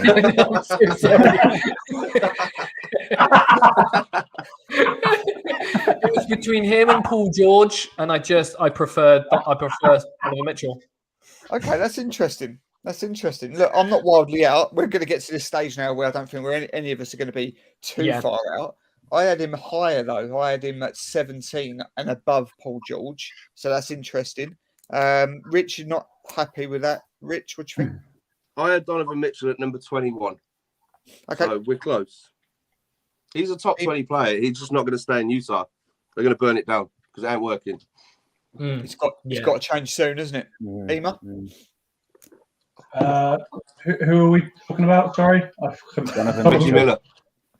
Donovan Mitchell, Reggie Miller. Hey! To be fair, if we're doing the way we've been doing injuries, he'd probably be in the top 50. Let's be honest. He's at more games than some of these injured players, isn't he? I had him at 23. Okay. Like, it's negligible at this point. 2023, whatever. I'm not passionate about Donovan Mitchell. People were a few years ago, but I think everyone's kind of grown out of it a little bit. It's because you're an Indiana fan. You don't like being entertained. Mate, we're just not passionate about anything. I'd drink a choice's water. and you're called Naptown. What sort of city where your nickname is Naptown? Can't we? Another one is the Circle City because everyone drives through it. I've not It's like watched Swindon, the isn't it, town. Matt? I've not watched the town Yeah. of. Oh! Fight time! Fight time! I haven't watched a massive amount of Utah basketball this year. Why would No you? one has. Has he even has he improved? John Cleese loves the Utah Jazz. Who knew? Who knew? Oh, please! John Cleese is a massive Utah Jazz fan. Yeah, he put out a tweet, didn't he, saying like asking for tickets For a Suns game, wasn't it? Yeah, There it we was go. good Suns. Yeah. Maybe he's just deep down a bit of a racist. We'll see. Right, let's move on. Hot take. Let's move on. I had him at 22. Okay, good All stuff. close. All close. Oh yeah. All close. It's going to get to that stage now. Pick number 19 last year was Chris Paul. Rich, what you got? Hold on, have we missed number 20? Nah, that was no. Oh shit, sorry. Pick number 19. Okay, this was a real tussle for me because I've got two players and I kept moving one up and one down. So I'm going to stick with who I've got at 19, and it's Mr. Jimmy G. Butler. Ooh. That's going to be upsetting. Sorry, Dan. You probably That's got all a right. player. That's all right. I'm all right. But you'll be pissed off when I tell you who he's been tussling with. Yeah. Your favourite player, Trae Young. Oh. That's who I thought you'd pick. That's who I thought you would pick. Is the pick in yet? Is the pick in yet, or can I change it? Is it in? No. Once it's in, it's in. All right, Picks in. Jimmy And Butler. it Sorry. hurts a lot more now that you've told me that. Yeah, I did. Yeah, sorry. I'm not very happy. Matt, what you got? So who was it? Sorry, Jimmy Bucket. Joe Harris. Jimmy Buckets. I had him at 12. Thank you, Matt. I had him at 13. But I know. But Then I know whose YouTube channel I'm on right now. So That does seem. Look, all jokes aside, 19 Jimmy Butler. That sounds low, doesn't it, Melvy? I had him at 4. No, I can't read. 4. Four. I love that. No. 14. 14. I was going to say. 14. So 14, 13, 12. Ema. I had you picking him at 13. So Rich, you've done us dirty. Sorry, mate. Where did you say it was for you, Dan? Okay, Bucket. Dan, where was he for you? He's in at Well, Dan, 19. it's your pick next, so you could just do dirty right back. Yeah, I could do, couldn't I? Dan, where did you have Jimmy? Look, Jimmy's had another year where he's been in and out, but I think the thing is what we see with Jimmy is exactly what he did just last game out. When the crunch comes to it, he can be the best player on the court against anybody. So we'll see. I still think. Can I ask you a question about his contract though? Yeah, go for it. He's going to get paid $1 billion when he's 85 years old, isn't it? Is that about right? Something close to that, mate. Yeah, close to that. Wait, have you seen Steph Curry's contract though? Yeah, I don't know, but I think Steph's better than Jimmy. But I'm just wondering, Heat fans think that's crazy as well, or not? Yes, but the thing is, yes, it is. It is an overpay. Of course, it is. You'll be paying. I think the actual figures are about 52 million. I'm just looking. 6 years old. Hold on, why are we talking about Jimmy Butler? Because I said Trae Young at 19, didn't I? My answer to this is Jimmy Butler made the Heat relevant again. We was not a playoff team when he came in. He was out of that. You can't. We had a roster full of Justice Winslow, Hassan Whiteside, James Johnson, Dion Waiters, etc. Duncan Robinson, shit like that. Yeah, Tyler Herro, Dross like that. So when you get a all-star caliber player who then makes you relevant again and gets you into a finals almost single-handedly, you can't then moan that you've gone and paid that star. True. So don't go talking shit. Have you seen his high school yearbook? Huh? No. Have you seen his high school yearbook, Jimmy Butler? They asked him one question. It said, "What one thing would you never wear?" And it said a Miami Heat jersey. Yeah, he was trolling. He was trolling at an early age. I was going to say, don't talk shit about NBA champion Dion Waiters. Yeah. Anyone got any edibles? Okay. But yeah, I'm just looking at Butler's contract. When he's 36, he'll be on 52.4 million. Yeah. It's not the worst contract in the NBA, but I think we'll get into that. Yeah, but when Steph Curry is 38, he's going to be on 59. It's got the Chris Pauls and John Walls all about it, isn't it? That contract, but we'll see. He's the sort of player that will keep himself. Just going to put that. Chris Paul's backing it up. He will keep himself. He will keep himself in shape enough to be able to still be relevant even at an older age. So I believe in Jimmy Buckets. Right, let's get on to my pick at number 18. And mentioning Chris Paul. No. Chris Paul is in at 18. No. What? He's fuming. No. It's met with wide come on, man. O's and groans and all that lot. Right, I'm going to start with Melvi. Not happy, I assume. I had him at 11. 11? That's keen. Well, Okay. Rich has got to remember I support the team. Rich has just left. Yeah, I don't know. It's just like you had him at 6, Matt. Thank you. 6? No, 6. He's willfully misunderstanding me. I had him at 15. Yeah, I just don't 15. think you guys watch enough Suns. I think he just does a lot of thankless stuff, doesn't he? Really? Yeah. Yeah, he So just that's makes probably the whole what it team is. better. Like, even when he was injured, he was a coach. Do you know what I mean? Yeah. Like, it's just all of that. And I think, he's just an absolute winner. yeah, Look at those clutch numbers. Like, he saved himself for the fourth quarter. I mean, he was crap the other game, but like, he saved himself for the fourth quarter to do that. And I just think he's such an intelligent player. I'd hate to play against him. Like, for those of us that have played basketball, he's just one of those really annoying gits that would just get you every time. And yeah, I think he's obviously the record speaks for itself because he is the sort of player that every team he's been on, he's elevated. Like, for example, Absolutely OKC, right. they were supposed to be tanking, and he brought them into the playoffs. That wasn't the plan, but he done that. So maybe it's a bit harsh. But there we go. Emo, where did you have him? 10. Okay. And Rich, sorry. Okay, so I had Chris Paul at number 12. He was number 11. I moved him down one place. I had Chris Paul at number 12. Basically, Chris Paul got traded to Oklahoma for Russell Westbrook, right?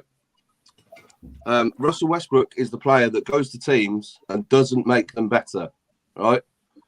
Chris Paul goes onto teams and makes them better. He's not underrated. Like, he's rated probably about right, but it's kind of a bit of a flies under the radar just how much he elevates teams. Yeah, I love Chris Paul. I love Phoenix Suns Chris Paul more than I love any other Chris Paul before. Yeah, I think he's hit that point where he just knows the game inside out. It's just ridiculous. How old is he now? Like 35? 36. It will turn 37 in May. So he's going to be like Jimmy Butler when he's 36 then. So, but he'll be in the league then, will he? All I'd say is I do a weekly roundup on my website, and pretty much every week I did it, I was having to write that he'd broken a new record of some sort. I know some of it's because he's been in the league for so long, but it's just what he's doing is incredible. He's breaking records that like people in their prime aren't, you know. So it's just one of them. So an unpopular pick 18 from me. So I followed an unpopular pick the pick before as well, so we're all good. Yeah. Over to 17 so we can keep it going. Ema, last year was PG3. PG-13, you mean? 13, sorry. Close. Right. I'm not going to waste. Well, I got two guys here who. I'm not going to waste. Yeah, then I saw a second name. Do I? Fuck it, Anthony Davis. Ooh. Yeah, not even mad about that. I'm not far off it, to be fair. Had him higher, but don't care. I think Anthony Street Clothes Davis, isn't it? At least he makes it in. Look, I think Matt Hardy has sort of said exactly what probably we're all going to say. I had him higher, but I don't care. Yeah, absolutely right. I just don't want to see him go shitloads higher. And there's the other guy I was going to pick instead. And I just thought between the two of them, Anthony Davis, I care less about you. Yeah, I think that's everyone's sort of nodding along. I had him 15. 15. Not far off. I had him at 10, but that's probably too high. But I've got no problem with that. I've got no problem with him landing anywhere around this sort of area. You don't care either, right? No. Yeah, exactly. I had him at 13, but I don't give a shit. I had him at 15 as well. Yep. So all within a stone's throw again. He's in at 17. A Disney. He's got to get on the call, isn't he? You know, he's got to get on the call. This is it, Mr. Glass. A massive part of the Lakers' problems. A massive part of the Lakers' problems this year. He's got to own this shit. And he's got another 4 or 5 years there. It's got to be between two in the next pick. That's all I got to say. Okay, Thanks, Karl. Let's move on. 16 over to you, Melvi. Last year was Zion. Wow. I'm feeling the pressure now, lads. Not gonna lie. Jay Crowder. Why not stealing my pick? What the hell?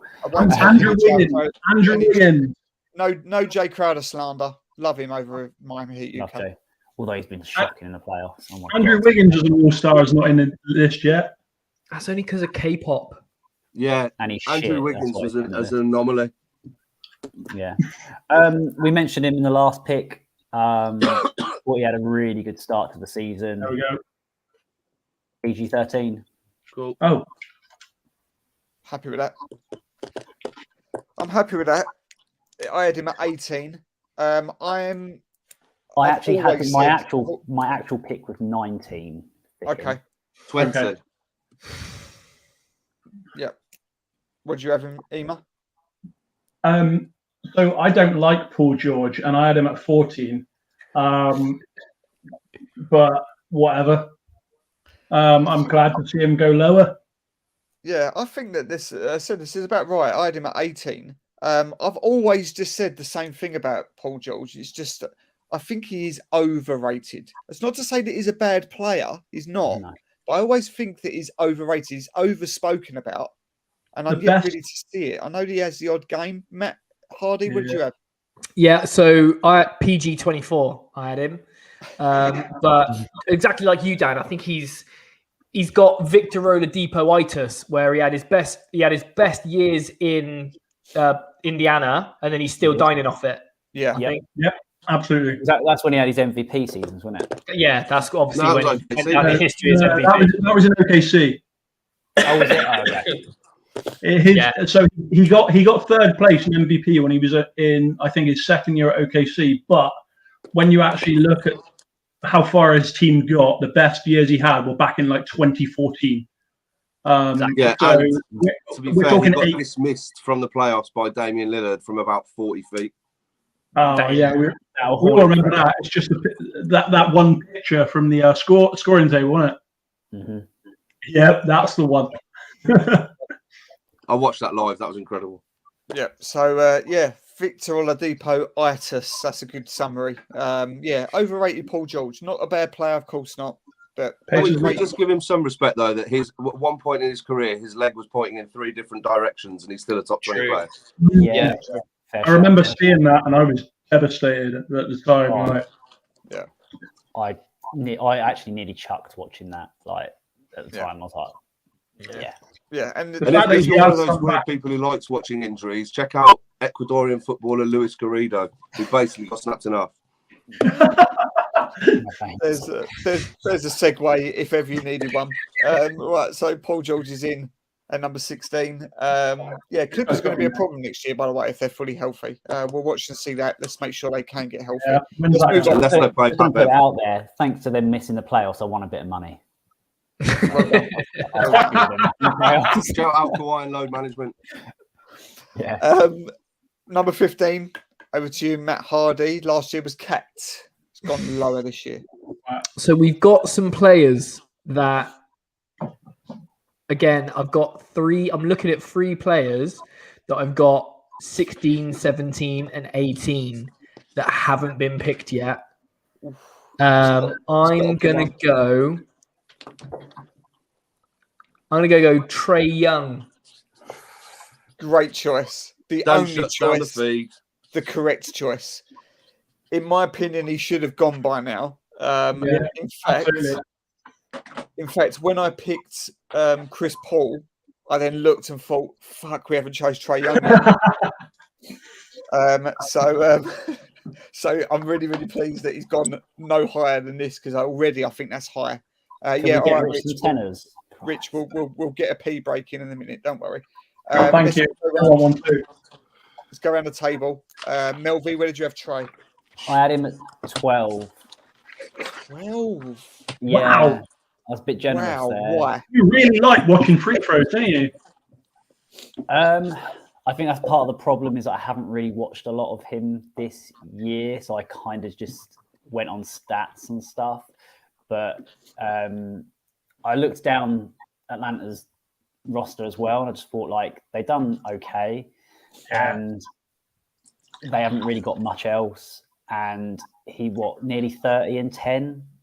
So that's why. I just think that you say that Atlanta have done okay. I think there was an Eastern Conference finalist last year with the same team. That was a fluke. That was an absolute fluke. I don't know if you get to the finals as a fluke.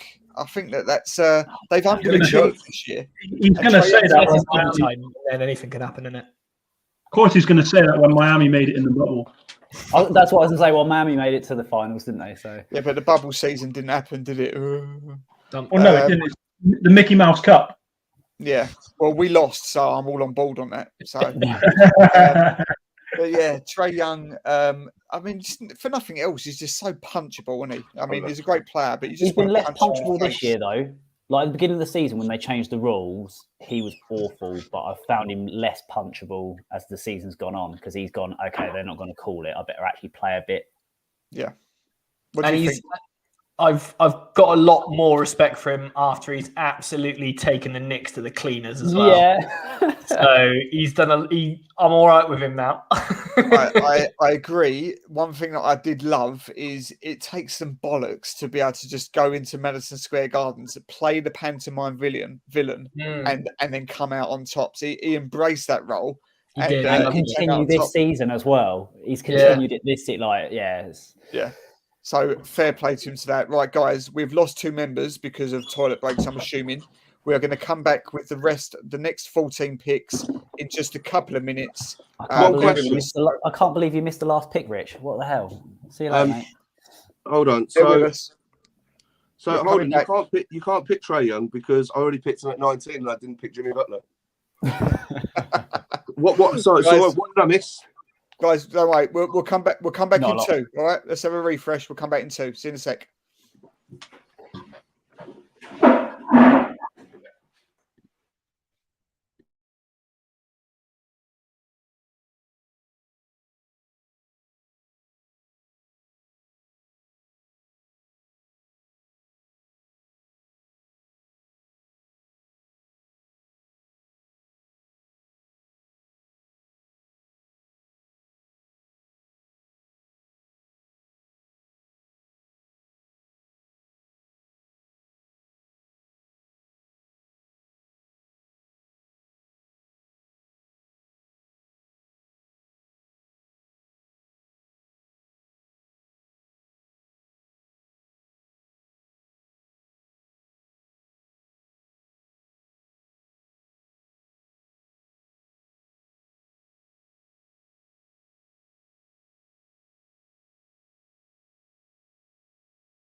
Yo.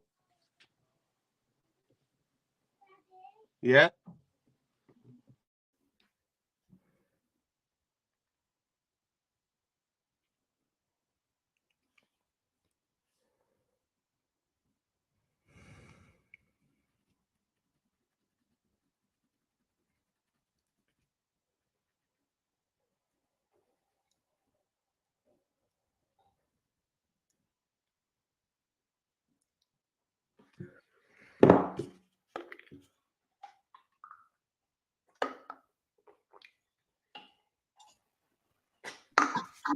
So, Yeah.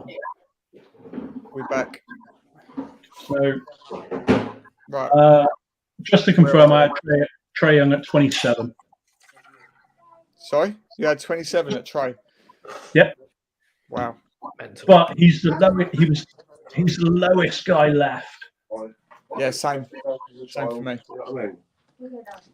It's going good, though. It's going good. Oh, wait. Yeah, yo. Right. Oh, we're back. Just waiting for Melvy. But Melvin's phone fallen over because that looks a lot like a light fitting. That's been there. Oh, is that Good, clock? here he is. Oh shit! I never noticed that. Sorry, I'm really pissed now. It's all good. right. Oh, Pick What was the last 15. pick? Pick the 15. last pick, 15 Trae. Okay, cool. Was 15? Who picked 15? Matt Harden, isn't it? Me. Matt Hardy picked 15 Trae. I picked Trae Young, but We're on then 14. apparently Rich picked Trae Young. I think we may have buggered up a little bit. No, No, I was no, only joking. It's because I fucked over Jimmy No, Butler no, and no. Dan. Sorry, That's it. I'm right. Number 14. I just trust you too much, Rich. Is what it is. You never should do that. Over to you. Last year with Bradley Beal. Who you got now? Number 14. Yep. I know who I've got, but I know who I want. Fuck it. I'm just going to stick with what I've got because he's not been picked. Damian Lillard. I don't hate that. I don't hate Fair that. enough, mate. Fair enough. Yeah, I think he was just about creeping into the top 10 last year, but again, the injury ravaged season has seen him slip a little bit. So I think that's acceptable. So the key is to this. The key is to this. To be top of the top 50 reverse drunken draft is basically get yourself to the number 1 spot and then break both your legs and you will stay there forever. That's a good point. Pretty much, yeah. Emo, where'd you have him? Lillard, 17. 17th. Okay, so this is that's a good pick then for you. Melvy? 16. 16th. Okay, this is good. Matt? 19. Wow. Low. So Rich picking him at 14 is high compared to this group, except me, who had it just outside the 10. I had him at 11.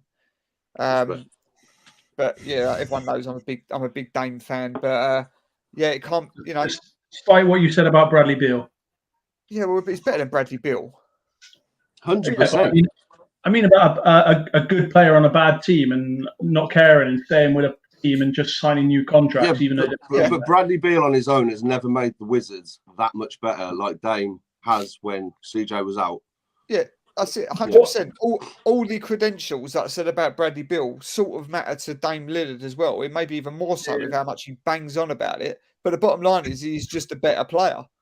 Yeah, that fit Damian Lillard. The Blazers make the play-ins at least. Yeah, if they're not even that, probably. So, okay, that's look. It seems like that's fair enough. Then 14, it was one of the everyone else had him lower except me. So he's in at 14. Let's move on. 13, me. Jimmy Butler last year, not going to be this year. Sorry, Dan. That's all right. I'm going to go with. I'm looking at you, Melvy. I'm going to put him in at 13. He's Devin Booker. Oh, yeah. Okay. Eva's just realised that people are missing out. Yep, I have. Shit his pants. How many, Carol? One. Okay. Rich. At the moment, one player is going to miss out who's a top 15 player in the NBA. On your Is there? list. In your opinion. But I don't think you'll disagree too much. Okay. I had Book at 16. Okay. I'm a bit confused because I've got 12 players left, and we're saying there's going to be one missing out. So I don't know where I've gone wrong. You might have not considered an injured player. Maybe. All right, anyway, we'll find out. Let's get to the opinion that probably matters most here. Melvin, Booker at 13. I've got him at 10. Ooh, high. MVP candidate. He's going to finish 4th or 5th in voting. You know he is. He's improved his three-point shot, which is what everyone's been saying for a little while. So he's been scoring, and it was like, oh, but the team ain't winning. He's now scoring and the team's winning. So what the fuck does other people want? I don't get it. He's got shifty eyes, man. I don't trust him. Oh, winning the playoffs. Suns as good. Are the Suns as good with just Booker and without Chris Paul? No. I had Chris Paul. They've been better without Chris, but with Booker. Okay. I also had Devin Booker going by advanced stats. I can't remember the exact advanced stats, but he's also the best or second best two-guard defender in the league. I can't remember what the stat is. Probably some convoluted one, but there is a stat saying that he's the best. Honestly, like I saw it online and they linked to like Statted or something. I can't remember what the stat is because I'm not that into stats. But he's improved immensely. He's a great team defender. He's really improved this year. Pull up threes. He's been great. So he is very, very we're good. only 3 off anyway. Like when we're at this stage of the thing, there's no point arguing. But yeah, I had him higher. Okay, Ema. Well, how much higher did you have him? Sorry, I had him at 10. Okay, I had him at 12. So in between, in between 13 and 10, 12. Very good player, but I did want Chris Paul above him, who has gone at 18. So whatever. Okay. Rich, you had him at 13, yeah? I did have Devin Booker at 13. Anyone who can be that good and be stirring Ben Simmons porridge gets my vote. Sorry, I've had a few. You've got away with words, man. Matt Hardy, where'd you have him?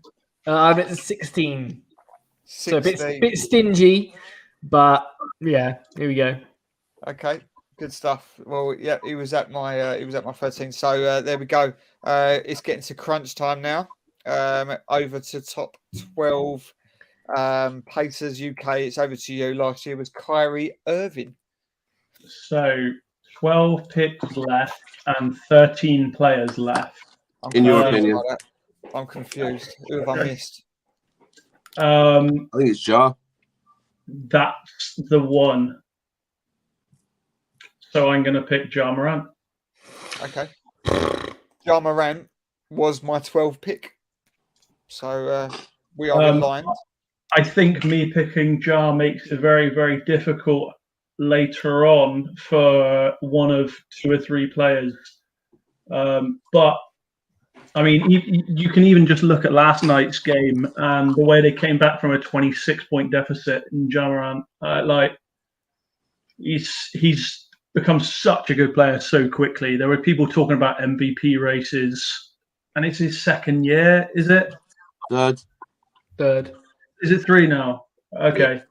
I know he's missed a little bit of time, and Memphis has still been able to play without him and still had a good record without him, but he just looks unreal when he's there. I think I actually had him below Booker, but I don't think Ja Morant is someone that you leave out of 50, or even a 20 at this point.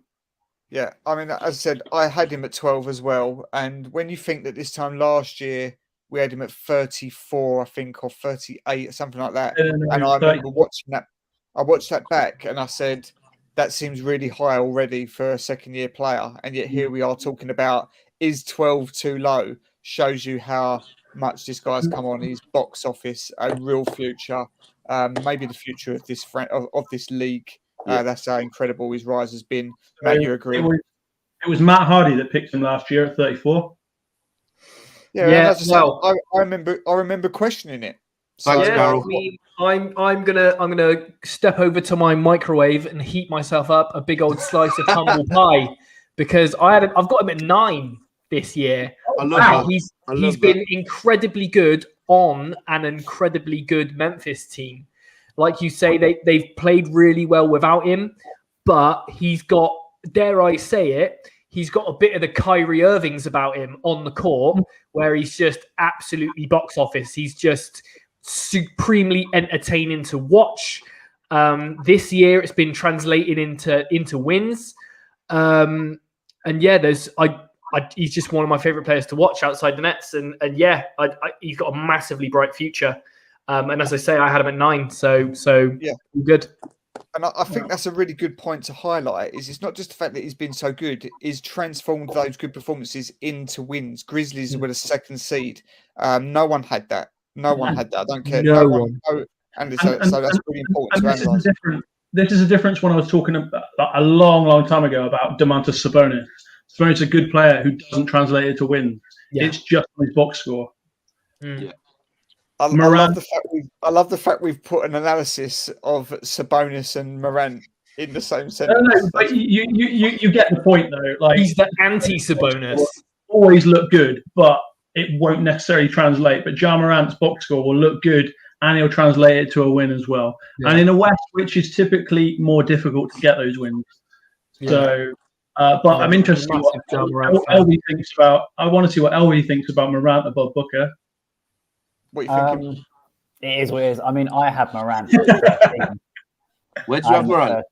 13. Okay. He deserves to be there. On. Okay, so I think you guys have all said it already. He's just been great. I'm a massive Ja Morant stan, and I probably had him the lowest out of everyone. I had him at 16. But what I love about him is he's finally managed to learn that you can't get up that high and land on one leg, because at some point your leg is going to fucking Paul George and snap. And he now lands off 2 feet. The geezer is unreal, absolutely unreal. Shout out Ja Morant. But yeah, carry on. Sorry. I had him at 16 as well. It's just there's been other players selected that it's pushed him up. So yeah, and now Ema, the 11 players that are left are all the ones that I think I've got on my list. So I don't know who you've got. Yeah, I'm intrigued as well. Before we get on to any more, before we move on. Oh no! Wait, I've not highlighted one. Well, we got 11. Right. We got 11. Can we have a quick vote before we move on? Shall we make Ema do a shot for putting Ja Morant and Domantas Sabonis in the same conversation? Yeah. 2 shots. Yeah. I think that's fair, isn't it? Yeah. And I want to see him come out of his fucking shoe as well. Put the shot in your shoe and drink it. I mean, I'll do shots anyway, but I feel like it's for no reason. Shot for wearing a headband. Right. That's just because it's got. I love the headband. Headband Ema is elite. You've got an orange hat on. You've got an orange hat on. Mate, it goes with the piping. It goes with the piping. I think we should make Matt do a shot for wearing an orange hat. Right.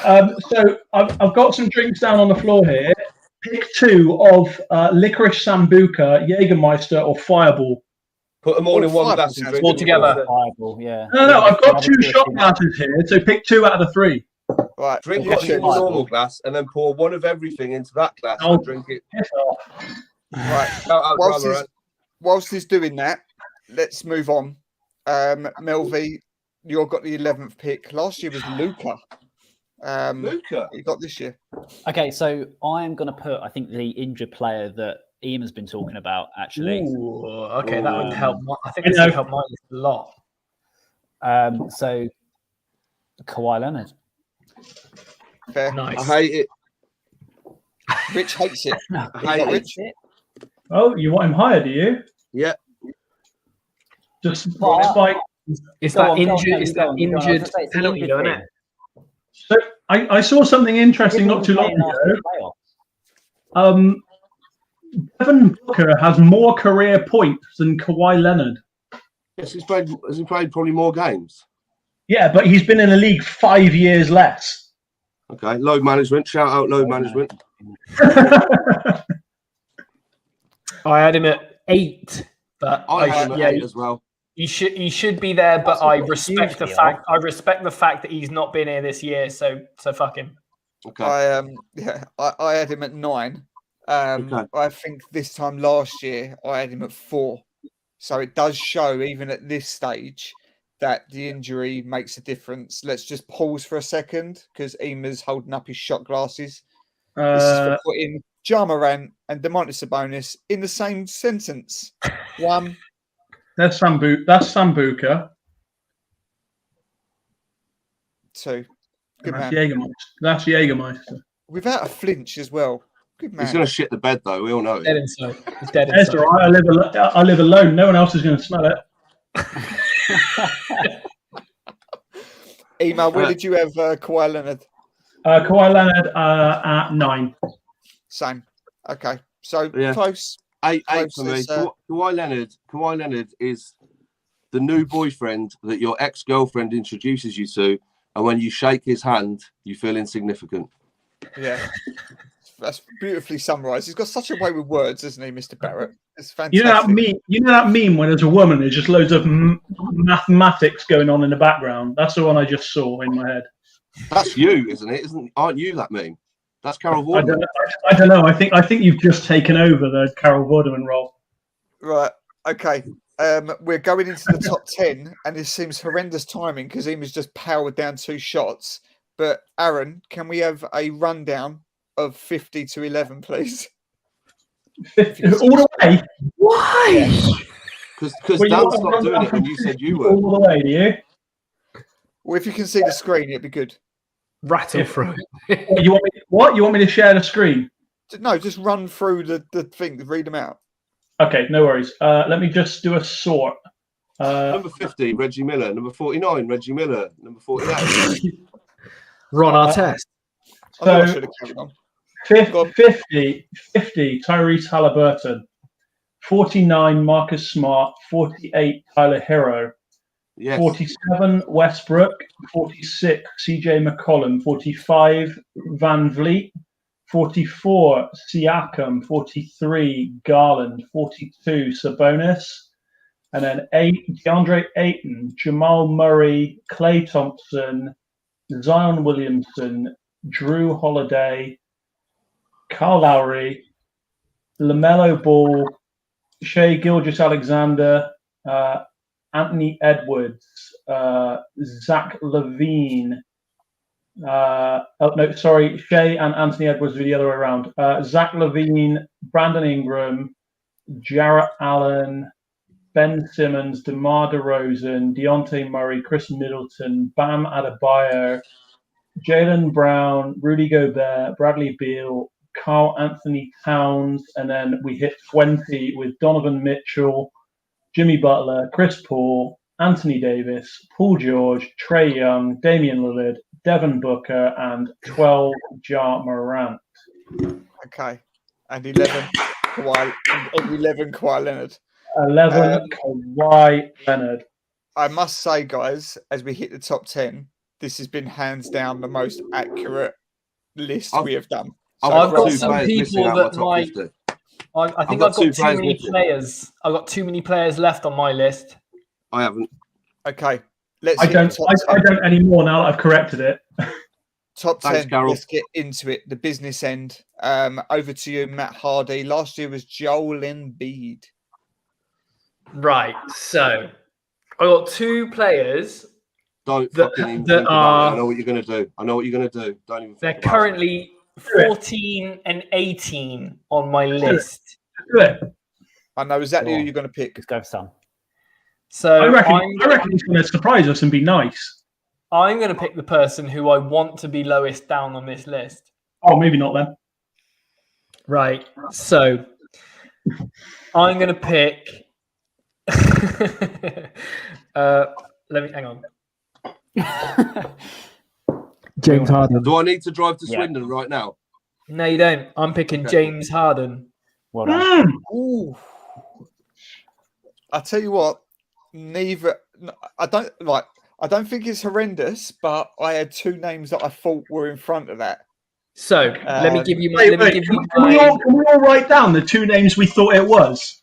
No, hang on. No, I'm gonna tell you. So there's a certain 19-year-old phenom that we're currently up against in the first round of the playoffs, who I had behind him, and I'm confident he'll come up, right? Yeah. And I just don't want him to come up any higher because he's a dirty little rat. Here comes Harden. Oh yeah. Yeah, hates him because he left the net. I hate him because he left us, and because he's a dirty little shit, and he's going to get paid $60 million when he's 36, and he's dog shit. And so Matt has put emotions forward, and it's that time of the evening, Dan. It's that time. Emotions come first. It was to be expected. At this stage now, Matt has only got, he had 2 picks left. So I suppose it was inevitable. James Harden, for everybody else, I think this is going to be too low. But what are we saying, Rich? Okay, so I had James Harden coming in at 11th. Okay. At the expense of someone who also plays a guard position, not for my team anymore, who I actually think is a better ball player than James Harden. Slightly less toxic, though you could argue that they're both toxic. But anyway, I won't say too much on that because my pick next. Okay, Melvin? I'm not quite sure how this happened, but I had James Harden at 18. I don't know if that's somewhere. He's shit. Well, I don't know if I fucked up my list. You loved him when he joined. I did, and then he fucking shat all over my franchise. Doesn't make him shit. I didn't have him. Yes, it does. On my list, but I didn't. I think when I was doing it, I didn't have him much higher. I still had him in the teens, and I think the reason behind it is because I feel like he's got to a point where he doesn't care. Like he's talking about winning the championship and stuff, but he really don't give a shit. All he wants to do is make money and party. Like it's that sort of thing. So yeah, my emotions come to it, but I don't actually remember putting him at 18. So I don't know if it's when I've gone over it. And fly James Harden to Swindon and Matt will kick his fucking head in. Well, I had 2 names behind him. So, but after that, I did have James Harden in at 8. Ema, I think. Are you the same? What are you thinking, Ema? Snap 8. 8. Okay, so good. I think me and Ema are on aligned here with the 2 names we had before, but we will see. But there we go. Very bitter, very angry. Matt I just hate him. I just hate his quitting attitude. He's got a shit attitude. He wants all. No, that's right. Don't get me wrong, mate. I had him at 8, but I still think he's a cock. Yeah, Matt, I've still got some salt left from my cocktail. Do you want it? I'll neck him because I hate him. I hate his guts, Rich. I hate the beard off him. The Lakers excess. If he drove to Sweden, would you slap the beard off him? No, I wouldn't. Don't want to share the same airspace as him, Rich. Wow. If he came to Swindon, I wouldn't leave my house. Rewind to BK's UK episode 26. We love James Harden. Mate, to be weirdly enough, right, and this is an absolute tangent, and I'm really sorry, Dan, but before he came to the Nets, I said, do we even want him? When he came to the Nets, I was all in. Absolutely all in. And then he left, and I was like, I should have fucking stuck with my guns. Do you know the only person who put a logical stance on that about James Harden being traded was Dan Healy when he said James Harden is a top 5 player. If you don't want him on your franchise, you're a fucking idiot. Yeah. Well, I did, and now I don't. The point I tried to make when he was traded was the Nets are doing what they did however many years ago and giving away everything, and you know what? The Pearson Garnett faces again. You know what? Even if you take Ben Simmons out of this trade that happened, I'm happy with the return of Andre Drummond, Seth Curry, and a first-round pick. I'm happy with that. Can we also see what Houston got for James Harden? Wasn't it Kelly Olynyk and Victor Oladipo? Yeah. You, right? Who the fuck is Harry Jenkins? Anyway, fuck James Harden. No. Let's just bring that back up again. Okay. So, final thing. Does anyone here like James Harden? Does anyone here like fucking Harry Jenkins 22? I'm going to take him out his fucking shoes. He's going to wake up with a fucking crowd around him. Do you know what I mean? He's got to that stage. Send him a wake up with a wet backside. Harry Jenkins 22. I agree. What did he say? I missed it. I think it's. I think it's important to move on. Oh shit! He loves it. My brother's going to throw his comments in. I love James Harden. Harry, you really want to send it home? Send in "fuck the National Trust" as your next comment. Fuck you. Harden's just an NBA tour at the moment. Don't you just hate the National Trust Twitter feed? Isn't it a pile of shit? How fucking dare you? Right. I think it's important. I think it's important that we move on. But yeah, I think you're right. Fuck James Harden. Fuck his beard. Fuck Swindon. Fuck the National Trust. That's going to be what Rich just said, plus all the stuff Matt just said, is going to be the intro into promoting this show. So cheers. That was pick 10, by the way, if you hadn't forgotten. That was pick 10. On we go to pick 9. Rich Barrett last year was A Disney. Okay, so I'm now in a really, really, really fucking tough spot because my number 8 pick has gone. I have my 9th and my 10th pick. If I pick my 9th pick, the person who I have below my 9th pick will inevitably go higher, and I don't want to see that. I know you don't want to see that. But I could also gamble that someone picks a complete anomaly, and my 9th pick doesn't even figure. But shout out Mikal Bridges, who has not made this top 50, who absolutely should have been in there. No. Yeah. Sorry, who said no? Who do you think? Okay. Right, okay, so number 9, I'm going to pick my number 10. Am I? Yeah, fuck it. I'm going to pick my number 10, Kyrie Irving. Correct answer. Correct answer, Rich. Yes! Because he's better than James Harden. They're both wankers, right? James Harden and Kyrie Irving are both dickheads, right? Okay? But I'd rather have Kyrie... No, I don't want Kyrie Irving back in Boston, but I'd rather have him than James Harden because legitimately he would make your team better. Yeah. And I don't want anyone else to say, let's move on. Stop me because I could go on, but on court, no, Kyrie Irving is the complete offensive player. Doesn't foul bait, doesn't flop, incredibly efficient, can do everything. See you later. And I'm out. See you later. He's amazing. Ooh, Kyrie friend. I wish he was my friend. Under a dark cloud, you'll hate him as well. I just want to throw. I want to throw a little bit of sort of substance into it. Is I think right now you would probably, as a neutral, you would probably want Kyrie Irving. I think that, and I wouldn't have said that a year ago. And I think that I agree. And I'm not neutral. Like James Harden can, like this year, I think he struggled with the change to the rules and all the rest of it. I think he struggled to have his impact. I don't think there's a lot. They're two totally different players. But I think at the moment, Kyrie Irving above James Harden isn't by any means outrageous. And I think that, he's a sort of player. Like, he's like the Ronaldinho of the NBA, isn't he? I think he's pretty special. Melvin, what do you think? I actually have Kyrie at number 9. I agree with what you're saying about the Harden stuff. Kyrie is just, even though he's played like not even half the games or whatever it is, to be able to stay in that much shape. Well, I don't even think he's in that great shape. I think he's just a mental offensive player. He's just born with it. Yeah, he's just born that way. It's just the way it is. I don't know whether he's a true winner. Like, he's definitely not a number 1. He's just a pure scorer, and he needs that LeBron or he needs that Durant. I think this is a great fit for him. He needs a bag, doesn't he, Rich? He does. He does. Yeah, I had Kyrie at 10.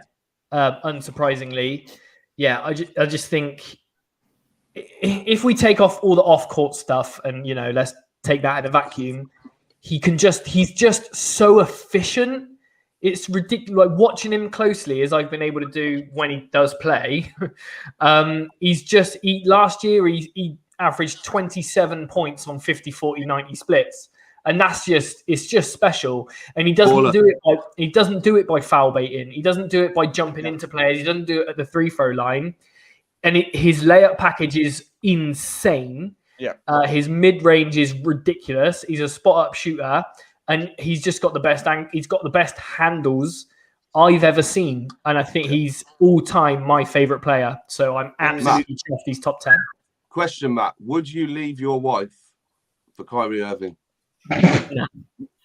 Huh? Of course not. This over everything, mate. He's not got a vagina in the room. I'm not that pissed yet, mate. No, Kyrie Irving, a pure hooper. Ema, you've been quiet on it. What do you reckon? I had Kyrie at 15, and it was below Jimmy Butler, Devin Booker, Tatum, Chris Paul, like all fucking good players. If you think about Kyrie and Domantas Sabonis, they're very similar. Right, now Kyrie, if it wasn't for the laws that changed in New York, I was going to have him way lower just for the lols. I told Rich a while ago that if he was only playing 50% of the games, I was going to put him 50% of the rating and put him half the way down wherever I had him. So the fact that the so fucking good when he does play, he's so fucking good, unbelievable. Really absolutely, I've seen him live a bunch of times, and yeah, he's real. He is really, really good. But I mean, we'll see how the rest of this playoff series goes, shall we? He's the sort of player that he can take the series by the scruff of the neck and win it on his own. And there's not many players in this league that can do that. So a pure hooper. I really hope he doesn't do that. Didn't he have like 19 or 20 in the third or second quarter in game one? He just went mental, didn't he? He can take a game. He's a pure hooper. I'm delighted he's back. So and he's fasting as well at the moment. He's fasting because it's Ramadan. He's doing it on like hardly like not proper full-on nutrition and stuff, which is insane. Even though he's Christian. Yeah, respect that. Let's move on. I think I love how eccentric he is. It makes it so interesting. Like the NBA is part. We need people like we need personalities. Everyone loves an eccentric player. Look how much everyone loves Dennis Rodman. Like Stephen Jackson as well. Stephen Jackson, shout out. We need players like him in the league. Let's move on, guys. Pick number 8. I've just pushed up the 19-year-old to number 8 as well. Yeah. I know. He's round to me, and it is an obvious choice at this point. This is higher than what I had him. I don't hate that he's here. Just knew it. I don't hate that he's here, but this is higher than what I had him. It is of course Jason Tatum. Yeah. Has to be. Rich, what are we saying about Jason Tatum this year? Even though he struggles against number 25 pick Bam Adebayo, what are you thinking with Jason Tatum? Are you still running it back to the bubble and when Bam had that ridiculous iron wrist? The iron wrist, like always, would have snapped someone else's hand. Jason Tatum he's still only 19 years old. He is a fantastic player. I don't know how old he is. A fantastic. 28. No. He's 28. A fantastic father, a fantastic role model, a certified hooper. Mate, honestly, like that game, I watched that game last Sunday in Bournemouth, right, in my Airbnb, and my missus and my child were asleep. He's 24. And I woke them both up. Yeah, to be fair, Marcus Smart led that play by not shooting because last year he'd have thrown up a prayer, as Yas said. But that little spin move from Jason Tatum, I got more than a semi. I'm not going to lie. Especially as that pass was for White as well. It was making for a corner 3, and he just took it. And I love how my pick manipulation has moved him up a place from where I had him, which was number 9. So congratulations, Jason Tatum. You are the 8th best player in the league. Well, thanks to me. I had him at 14. What? So he has elevated. Nice. He has Nice. elevated. Because as Harry Jenkins is coming the chat with more violence, saying Tatum was only famous for that band block. Harry Jenkins is human garbage. I know. Shout out Harry Jenkins. That was a little bit uncalled for. I don't know who Harry Jenkins is, but I find him funny. Yeah, I like Harry him. Jenkins, He's your original Tro on Embiid. Yeah, we love you, Harry. Thanks very much. Thanks for staying with the broadcast when you've been insulted Absolutely. about Sorry, we treat all of our guests like they give up their time to come and join our broadcast, and yet so we must embrace them, not tell them that they're human garbage. Matt tells them to come to Swindon for a fight. Ema, where did you have Tatum? So Rich is going to think that I've got him really low because I give him some shit about it, but I had him at 11. I'm all right with that. Just outside that top 10, but ready to get in it next year. Yep. Melvy? I actually had him at number 8. I like it.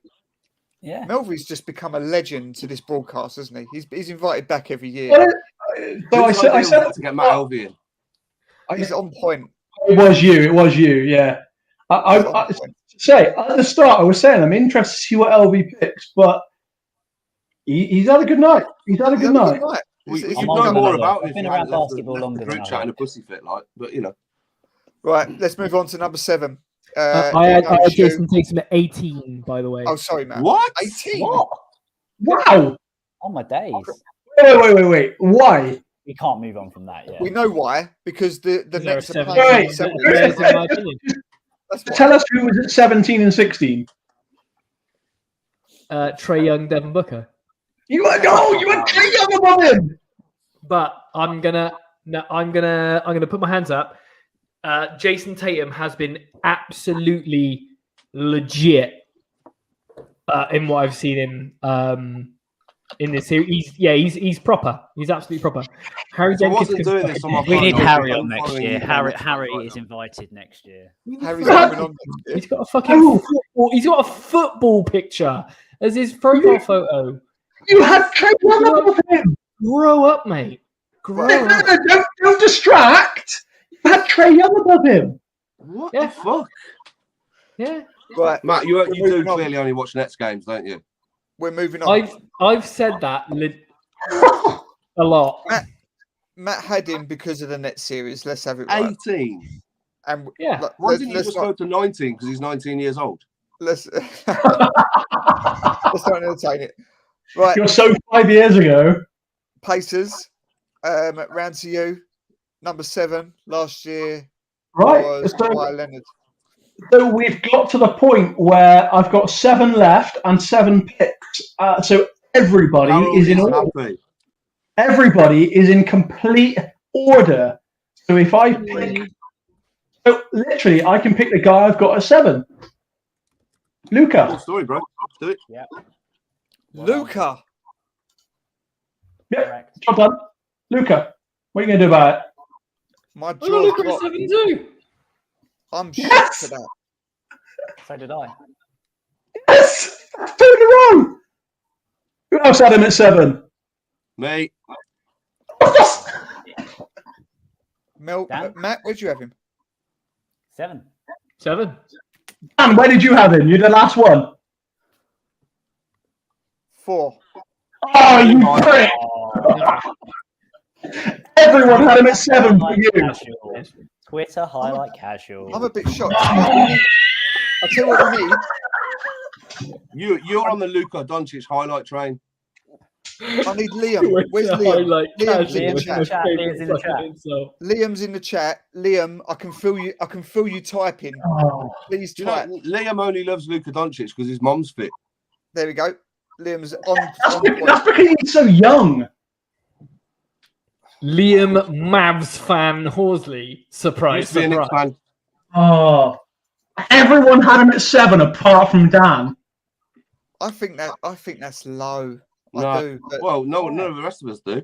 no, I'm wrong. He I'm doesn't clearly wrong. play D though, does he? Let's be honest. He does not play D. And he was on JJ Redick's podcast recently and basically admitted that. He was like, yeah, I'm not a good defender. So, like, you can't put him above some of the guys that we've got on here that are going to be good defenders as well as almost as good offensively. If you gave him the choice, I feel like Alvy's not drank enough. if you gave me the choice, I've got 2. I don't drink, and I have been. Okay, so either Luka on the Celtics or one night with Luka Doncic's mom. I'm going with Luka's mom. So Luka's mum is the number 4 pick, is what you're saying? Yeah, absolutely. Yeah. Luka's the number 7 pick. I feel like I'm missing out here. Liam, you can stop typing now. It's fine. I feel like I'm missing out. I have to look I her didn't up. say that. He's so butthurt. Look, he's. I didn't say that, Liam. I said some of. The thing I is with clearly said Luca, some of. for Luca, Oh, right. Luca to be so young still playing. I've never seen a basketball player make the game look so easy without. It looks like he's not even trying. He looks like Has he's he in won a slow-mo. playoff series? To be fair, his team is really shit. Not without him, they're not. Oh, Jalen Brunson's doing all right. Yeah, but none of them are top. Spencer Dinwiddie posted Gobert the other day, didn't Fuck Rudy Yeah, Gobert. but doesn't everyone? he? Okay, Nah, they all go after Bam. Luca is in at number 7, and everyone agrees except Yeah. me. I've got you back, Liam. Don't worry. On to Oh. 6. If only you'd picked 7, that would have been the first set pick ever. Full Yeah. sweep. You know, 'cause 6, you know Liam Melvin. and Aaron are best mates. Like, Yeah, I know that. What? yeah. Me and who? You let's and not bring Liam it are up. best mates as well. Let's so, not you bring know. it up. Oh, no. Melvin, number Who? 6. Okay, so this might be the first controversial one of the top 10. Is it Alex Caruso? You keep doing this to me, Rich. For No, God's it's Jay Crowder. It's Jay Crowder. Jay Crowder. Yeah. No. Michael Bridges. Yeah. No. LeBron. I told you, controversial. Not really. Yes, I don't care anymore. One. I don't think it's massively controversial. No, one pick up. Okay, yeah, that's fair. That's fair. I had him at 3. I still think you look at the numbers and what he's doing in his 19th year is sensational. We're never going to the eye test. He has lost a step. Yeah, but let's He's still chilling with his head above the rim though. Yeah, I know, but it's just like his on-court movement, like it's not the same. I don't know if it's because he's checked out a bit with the Lakers. You know, he's like he plays for a team for 4 years and then moves on, doesn't he? So He leaves them in absolute ruin after he goes. Yeah. Yeah, I mean, to be honest, we're not going to see this again. We're not going to see a player in year 19 or whatever it is now doing what he's doing. So we have to acknowledge every minute that he's playing. It's not been a great year for the Lakers, as we know, but LeBron for me is still just about hanging on to the top 3 in king status here. But what a great time to finish the Lakers tears. I think. That's so. You got to remember, I am a Suns fan as well. Like, so that does come into it. Like, yeah. What have the Suns got against the Lakers? They're not. So, do you want to go into it? It's basically the you know, when there's always that person who's like your rival, but they're always way better than you, and you're always just like trying to get at their heels and that, and then they finally get their comeuppance, and that's what it is with the Suns. We've always been like the little brother. I thought that was the Kings to the Lakers. Yeah, you're in Arizona.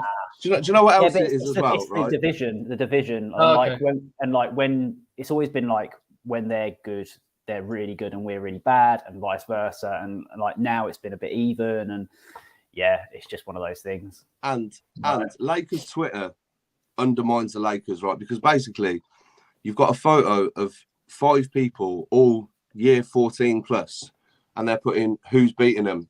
It's like posting a picture of the opening credits, The Last of the Summer Wine, saying who wants to come to Swindon for a fight.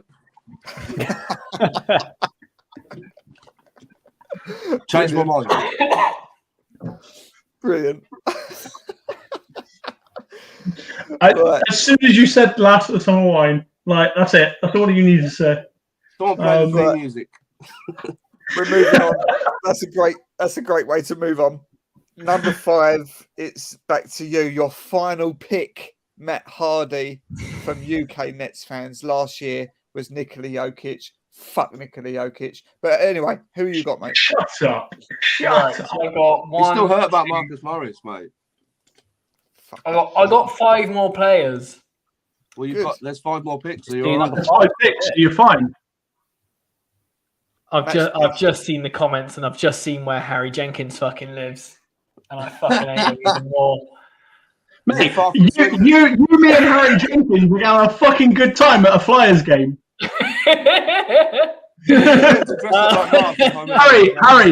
Harry, next time that Matt says he's going to a Flyers game, let me know. We'll all be there. It's fine. Box office. Harry Jenkins, 22. Thank you for being Harry, I'll put you on the guest list. You and Matt. Right. I'm going to go with Joel Embiid at number 5. No! I woke up, I chose violence. Okay. I've got him there as well. You did. It's because they're so close to the Nets, aren't they? Yeah, I he's on my list at number 3, but I'm a bit pissed up, and I felt fucking. Who's your number 5? Who's your number 5? Yeah, who is your number 5? Steph. Steph at 5. So why didn't you pick Steph? Because I thought he'd come up later and fuck Joel Embiid. Okay, Joel Embiid, who has answered every MVP critic along the way, done everything he's asked to do, became healthy, put box numbers up, dominate games, hit game-winning shots. These are the sort of things that Joel Embiid has done to become number 5. Yeah, sorry. MVP doesn't always mean the best player, though, does it? Like, to be fair. I know this is an MVP debate, but... Yeah, Westbrook got it, to be fair. And all he did was post triple-double for 49 games. Like, let's be honest, like, Steve Nash won it 2 years in a row, and he probably was not the best player in either of those years in the league. Like, when you had Kobe and Shaq. Kobe had 1 MVP. What the fuck's that about? There we go. Evidently, he won that great. Sorry. Dan, remove him from the chat. We'll have his pick. See, like, I actually had Embiid at 6, but that's because my order is out of whack now. Because I had LeBron above him and I had Doncic above him. So I've got a player behind him that is yet to be set. Above Embiid. Huh? You had Doncic above Embiid. I had Doncic at 4, LeBron at 3. What Embiid I'm talking about? Yeah, I had Embiid at 6. Oh, Jesus. But I had Doncic at 4 and LeBron at 3. So my order's gone out of whack now because of your terrible picks. So it's gone out of whack for me because I had Embiid at 2. Okay. Embiid at 2. Wow. Rich, where did you have him? 4. 4. Okay. Joel Embiid is in at number 5. That is better than last year. He was at 10 last year. Over to number 4. Rich, your last pick. That was Steph Curry. Richie Rich is I'm sorry. Right, I'm really, really sorry to derail this, but I've literally just seen The Athletic tweeted 1 minute ago that Joel Embiid has torn a ligament in his right thumb. No way! Oh, he always gets fucking injured. No way. He's going to play through it. Literally a minute after Dan just said he stayed healthy. Right, move Joel Embiid. I'm going on Twitter now. 5. Oh, shit. Yeah, Shams. There is fear that Philadelphia 76ers Joel Embiid has torn a ligament in his right thumb, but Embiid has vowed to continue playing through the injury. Embiid will rely on his pain tolerance and the 76ers medical staff. Anyway, you did that, Matt Harden. You did that. No, in fact, Dan Healy, you did that. So we're all agreed that 5th is fine, yeah? I've cursed him. I've cursed Joel Embiid. Do you know what the worst thing is though? Like I've cursed the player, but I've improved the Miami Heat's chances of getting to the finals. But you've also improved someone's chances of going top 4 that you don't like. All that. To be honest, let's hope it's not so bad. We want to see the best players playing, and he is one of the best players. Rich, let's move on to number 4. Last year was Steph Curry. He's coming next. Come on. It's got to be right. All right, at number 4, I'm picking Joel Embiid. What? Okay, I can't though. So it's gonna. I'm not gonna fuck shit up for anyone else. I'm gonna put Steph in at number 4. Oh yeah, there we go. That's the simplest pick I think you could have made. I think that's unanimously. Actually, number 4 is Al Horford. Number 4 with Steph Curry. I forget he's in the league sometimes. He's so fucking handsome though. My missus loves Al Horford.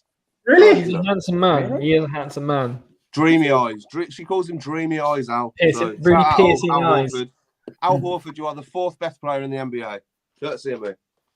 No, it's Steph Curry. Alongside Steph Curry. We are 2 hours and 47 minutes into the broadcast. I'm fucking talking about you guys. We're talking about Al Horford. Al Horford is being spoken about. Al Horford and his piercing eyes. All right, I'll do a penalty shot for mentioning Al Horford. Yeah, I think you should. Steph Curry, Ema, that was quite two of them, just for a laugh. I had Steph at 4 as well. Yeah, I feel pretty good about my top 10. It should be about right, shouldn't it? Matt was 6. I'm level with Matt on 6. I had him at 6 originally. So we have 4 that's 4 of us on 6. four sixes and a 4, and we had him at 4. So Well, I'm going to tap out now and watch the carnage. Final pick over to me last year at 3 was Giannis. I'm a bit pissed off that this player is still here. No, I know what's coming. I know what's coming, and you're wrong. Ema can suck it. I'm wrong. Pick Max Strus. Do it. Pick Max Strus. Do it. Well, okay. Now that we've had a tantrum. Is he gone? Or is he gone? I think he's done. Nikola Jokic is the number 3. You are. I knew it. I knew it was Jokic. I fucking knew it was Jokic. Right, Ema. What? In what world is he? A bigger? In what world is he a top 2 player for you? Tell me. He's the MVP last year, and he's potentially going to win it again this year. That's how. Yeah, but he's Right. Dan, I'm with He's playing without Jamal Murray. Everywhere they're going is without the second best player on their team, and they're still up there. And he does it in every category, not just points, not just rebounding. He's fucking getting all the assists for that team as well. Like oh my god! You know, if ever there's a job going at the Serbian how are they embassy, getting on against the Warriors? Fucking hell! How are they getting on against the Warriors? At a certain point, yeah, he would need Jamal Murray to fucking help him out, but like that's what makes him the 3rd best player. Regular season MVP, innit? That's what separates the men from the boys. Oh, Bam hates centers so much unless they're called Bam. No, look, I've got a vendetta against Jokic. Everyone knows that, but I can. I know you are. Do you think though? Do you think that defended Marcus Morris could beat the shit out of the Jokic brothers? No, I'm going Morris. He's an exceptional player. Yeah, but we haven't seen what the Jokic brothers can do, have we? The Jokic brothers can make them disappear, couldn't they? For me, this is a no-brainer. The top 2 are so far ahead of the rest of the field at the minute. 100%. 100%. That makes this a real easy pick. So he just picked because we're getting the same number 1 as last year. I've got the easy. You're forgetting. I've got the next pick, so we do not. Oh, don't be that. We are about to find out. Anyway, before we move on, Ema aside, is anyone else outraged that Nikola Jokic is not the 3rd best player in the NBA? Had him as 3. Matt had him as 5. I had him as 5. Yeah. 3. Spot on, mate. Number 3. 3. And Ema had him as 1. There we go. Yeah, but he's a statistician. Is that the right word? Statistician? He loves stats. Mm-hmm. First round exit. They're going to get swept by the Warriors. Let's move on. Number 2. He's going to get swept by Andrew Wiggins, who's not a top 50 player. I know. That's amazing. Fuck Andrew Wiggins. Andrew Wiggins, I had in my list at 39, but I've had to just leave. That's because you're wrong. Ema. Andrew Wiggins is the only All-Star that's not made the list. Good. Yeah, he's an All-Star because of K-pop, bro. Ema, number 2. Oh, I know Draymond hasn't either. No, Draymond was on the list. No, he didn't make it. I said he was in my top 50. Oh shit! Okay. Do you want me to chuck him in now? Don't be that guy. Number 2, then. Kevin Durant. You're wrong. Oh, you've ruined You did that out of spite as well. You did that out of spite. You ruined my bingo. Right. Rich and Matt, I'm going to leave you to the side for a minute. Melvi, what do you think? He, in my opinion, is the best player in the world. I'm actually more annoyed that you've ruined my bingo. 9 all the way down to 3. I had all of my picks that were perfect, and now you fucked it up. You've not won a speedboat.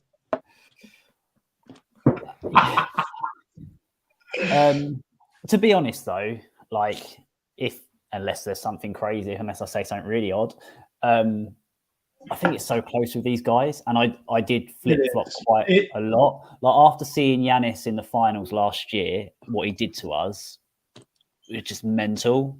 But I know that Durant could do that as well. I enjoy watching Durant more. because I'm a shooter. I like jump shooting and stuff like that. Yeah. The scary thing is Giannis is still improving as well. But I had Durant as number one. Anyway, over to you guys. What did you have? Well, in a lot of little, like a few minutes there of carnage and shouting and the takes and all the rest of it, I think that's a pretty measured way of putting this. Is that I believe personally that Kevin Durant is the best player in basketball at the moment, but Giannis is improving every year, and that is a real scary prospect that you can be that good and yet still keep getting better. It's got the Roger Federer's, Tiger Woods, Cristiano Ronaldo vibe about it. I know I'm brilliant, but I want to keep getting better.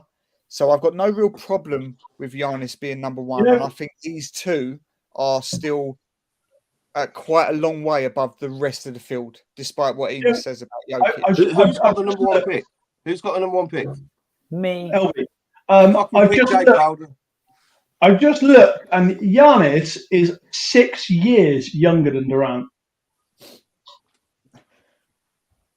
That is a true fact. Enjoy yourself, Liam. Great stat. It's a good one. I think that's the bottom point at the moment. Is I agree with everything Melvin said. I think I prefer to watch KD. I think on his game he's unstoppable. He's unbelievable. And Giannis's game is a little bit like some fits of it I don't like. But I love the fact that he's got that desire to just keep wanting to get better, and I love that. I love anybody like a Tiger Woods, Federer, Ronaldo, that sort of thing, that just wants to keep improving. So I love that about him. But he's not last quite season. There yet. He shot 33% from mid range. This year, 42%. Exactly. So really that's consistent. So I had Kevin Durant at number one because, in my honest opinion, 2 playoff games aside, where he's had not great games, which we've benefited from, he is hands down the best player in the league. The person that if you could avoid playing against any night, you'd be like, I don't want to play him. He's unbelievable. His mid-range, his 3-point shooting, when he gets to the basket, he is. His defense. Kevin Durant's the best player in the league. Ema's wrong. I'd rather not play Giannis. I don't think that's never going to happen. I don't think that's an outrageous take for me. No. I agree with Rich. I think KD is at the moment, and he has been for a couple of years. I think he's the best player in the world. I think different teams want to not go against different players, and I think for me, I would rather not play against Giannis than I would Durant. Yeah, but you got pissed last year when I picked Durant, when I picked LeBron at number 2, which made Kevin Durant number 1. Yeah. Have you got beef with KD? Is KD the real dad? I've still got the 2021 list. So last year, what was it? Sorry. So didn't I pick LeBron at number 2, and that made Kevin Durant number 1? Yes, it did. Yeah. So you've got Kevin Durant issues. No, because I picked Giannis at 3 last year. Okay. Right. Look, so can I weigh in? Yeah, go for it. So, obviously, I had KD at number 1 because I think he's the best player in the universe, right? Because it's the only team you watch. I'm not upset that Giannis is number 1. It all comes down to power or finesse. Okay. KD is the greatest finesse player you'll ever see. He can shoot over anyone. He's got the smoothest stroke you'll ever see. His mid-range game is incredible. Obviously, he's the best jump shooter we'll ever see. Giannis is kind of all downhill. Just don't get in front of him. You cannot stop him. He's unbelievable, and he's getting better. So I'm not upset that Giannis is obviously going to take number 1. I think it's just what flavor of basketball you prefer, and I don't think that that's just personal preference. Obviously, I think KD's better because I'm a Nets fan, but Giannis is an absolute beast. So yeah, I'm not mad. I'm not mad. No, it's well summed up. I think once you get to the top 4, it gets maybe 3. It gets very interchangeable year on year on that year's performance, and like you look at you just start to look at the 3 MVP candidates, and you go, right, any of those 3 are the best player in the league. KD missed 2 months, and we went from top of the East to fucking 10th. Yeah, and that's the problem. If the Nets finished seeding number 1, number 2 in the East, you've got a whole other conversation. Yeah. They didn't, and they're playing against the Celtics, and they're losing against the Celtics, and that conversation, different conversation that they shouldn't be in the first place. If he was playing every game and he wasn't missing any of the stuff he was missing, then they wouldn't be against Boston. They would be sweeping fucking the Hawks, and we're talking about something entirely different. But it is what it is, and I think it's. I think there's been really measured reasonings here. They were talking about by far the 2 best players. Ruin his night. Go on, let's get round to it. The final pick, the number 1. He's not even going to do that. He's going to go and fucking pick James Jones. Kaminsky is the best player. Take it away. Take away Kevin Durant's crown. Who you got at number 1? Antetokounmpo. Thanasis. No, I'm joking. Thanasis Antetokounmpo. No. Giannis. By default. I'm not upset though. Like as we discussed, like they're interchangeable. I mean, if we want to get really like into it, as we were discussing injuries earlier, Giannis has played more games this season than Kevin Durant. If we really want to get that crazy about it, I know Giannis has missed a few as well, but not as many as Durant. You can't say that you watch their games and you're like, when's this ending, sort of thing. They're both fantastic. So.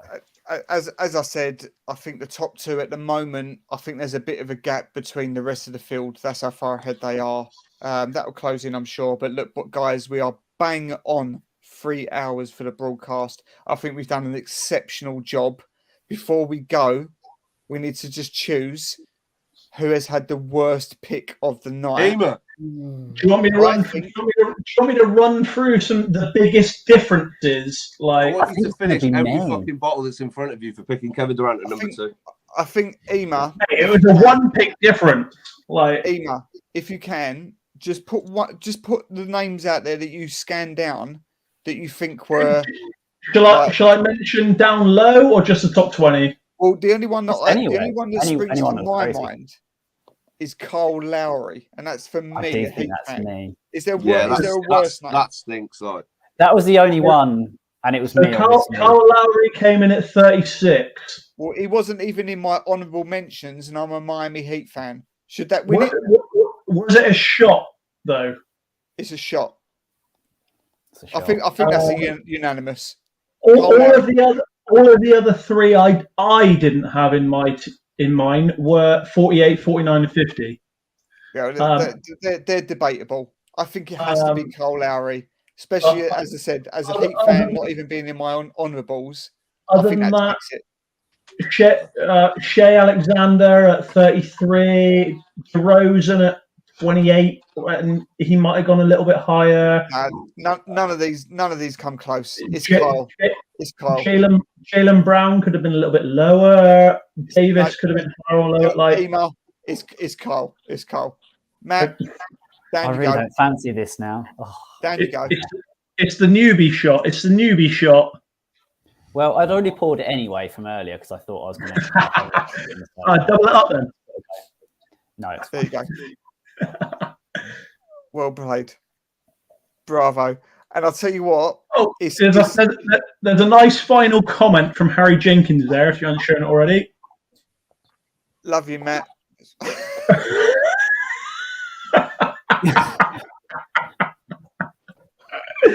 Too many roundabouts.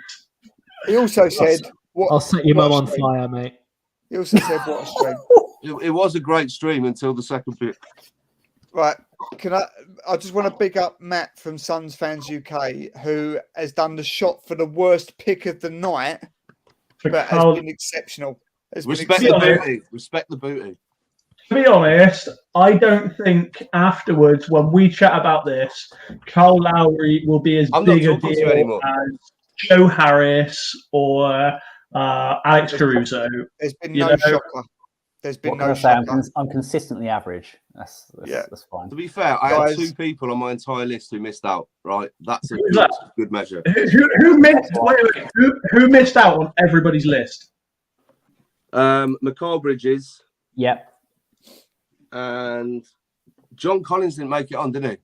Yeah, no, he didn't. He didn't. Collins. Yeah, I've got 3 missing actually. So Mikal Bridges, Draymond, Jaren Jackson Jr., De'Aaron Fox. It's all these kind of. We'll go round. Matt, what did you have? Sorry.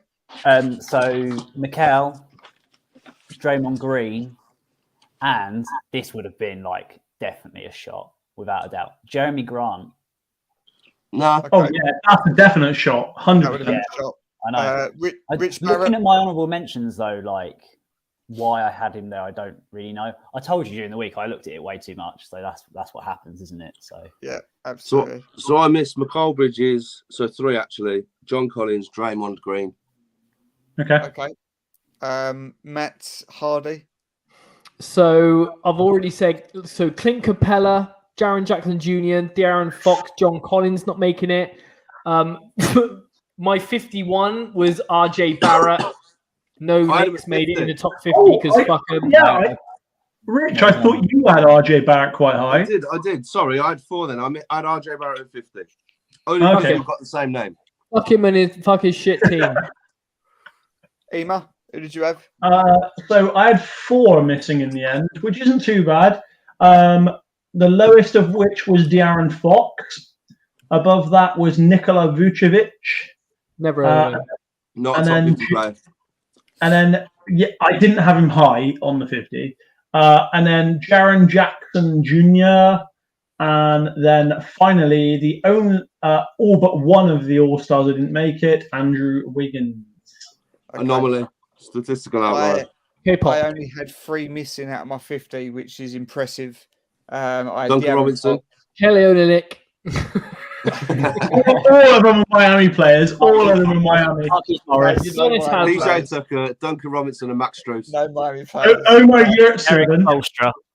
I had De'Aaron Fox, JJJ, and Karis LeVert at 50. Karis LeVert? He's been terrible. So have you got picking Kevin Durant at number 2? There we go. Guys, a brilliant show. The best show we've had, I think, in terms of comparency. Let's just go through. Yeah, Bobby saying, well done, boys. Great show, guys. No Strus from Harry Jenkins. Yeah. Who? Harry Jenkins, mate. If you want to go to a Bristol Flyers game, next time Matt's going, let me know. I'll let you have a fight there. DM me, Harry Jenkins, and I'll offer you out and I'll smash your face in. If you've never had a fight in your life, you won't. Matt, are you going tomorrow? Nah. No, Harry's going. You in your fucking Trayon Jacob jersey, you're still not going. I see he's going. Is there? All love from Harry Jenkins. Thank you very much. Matt Hardy doesn't mean a word of it. He's the most wholesome guy in the UK.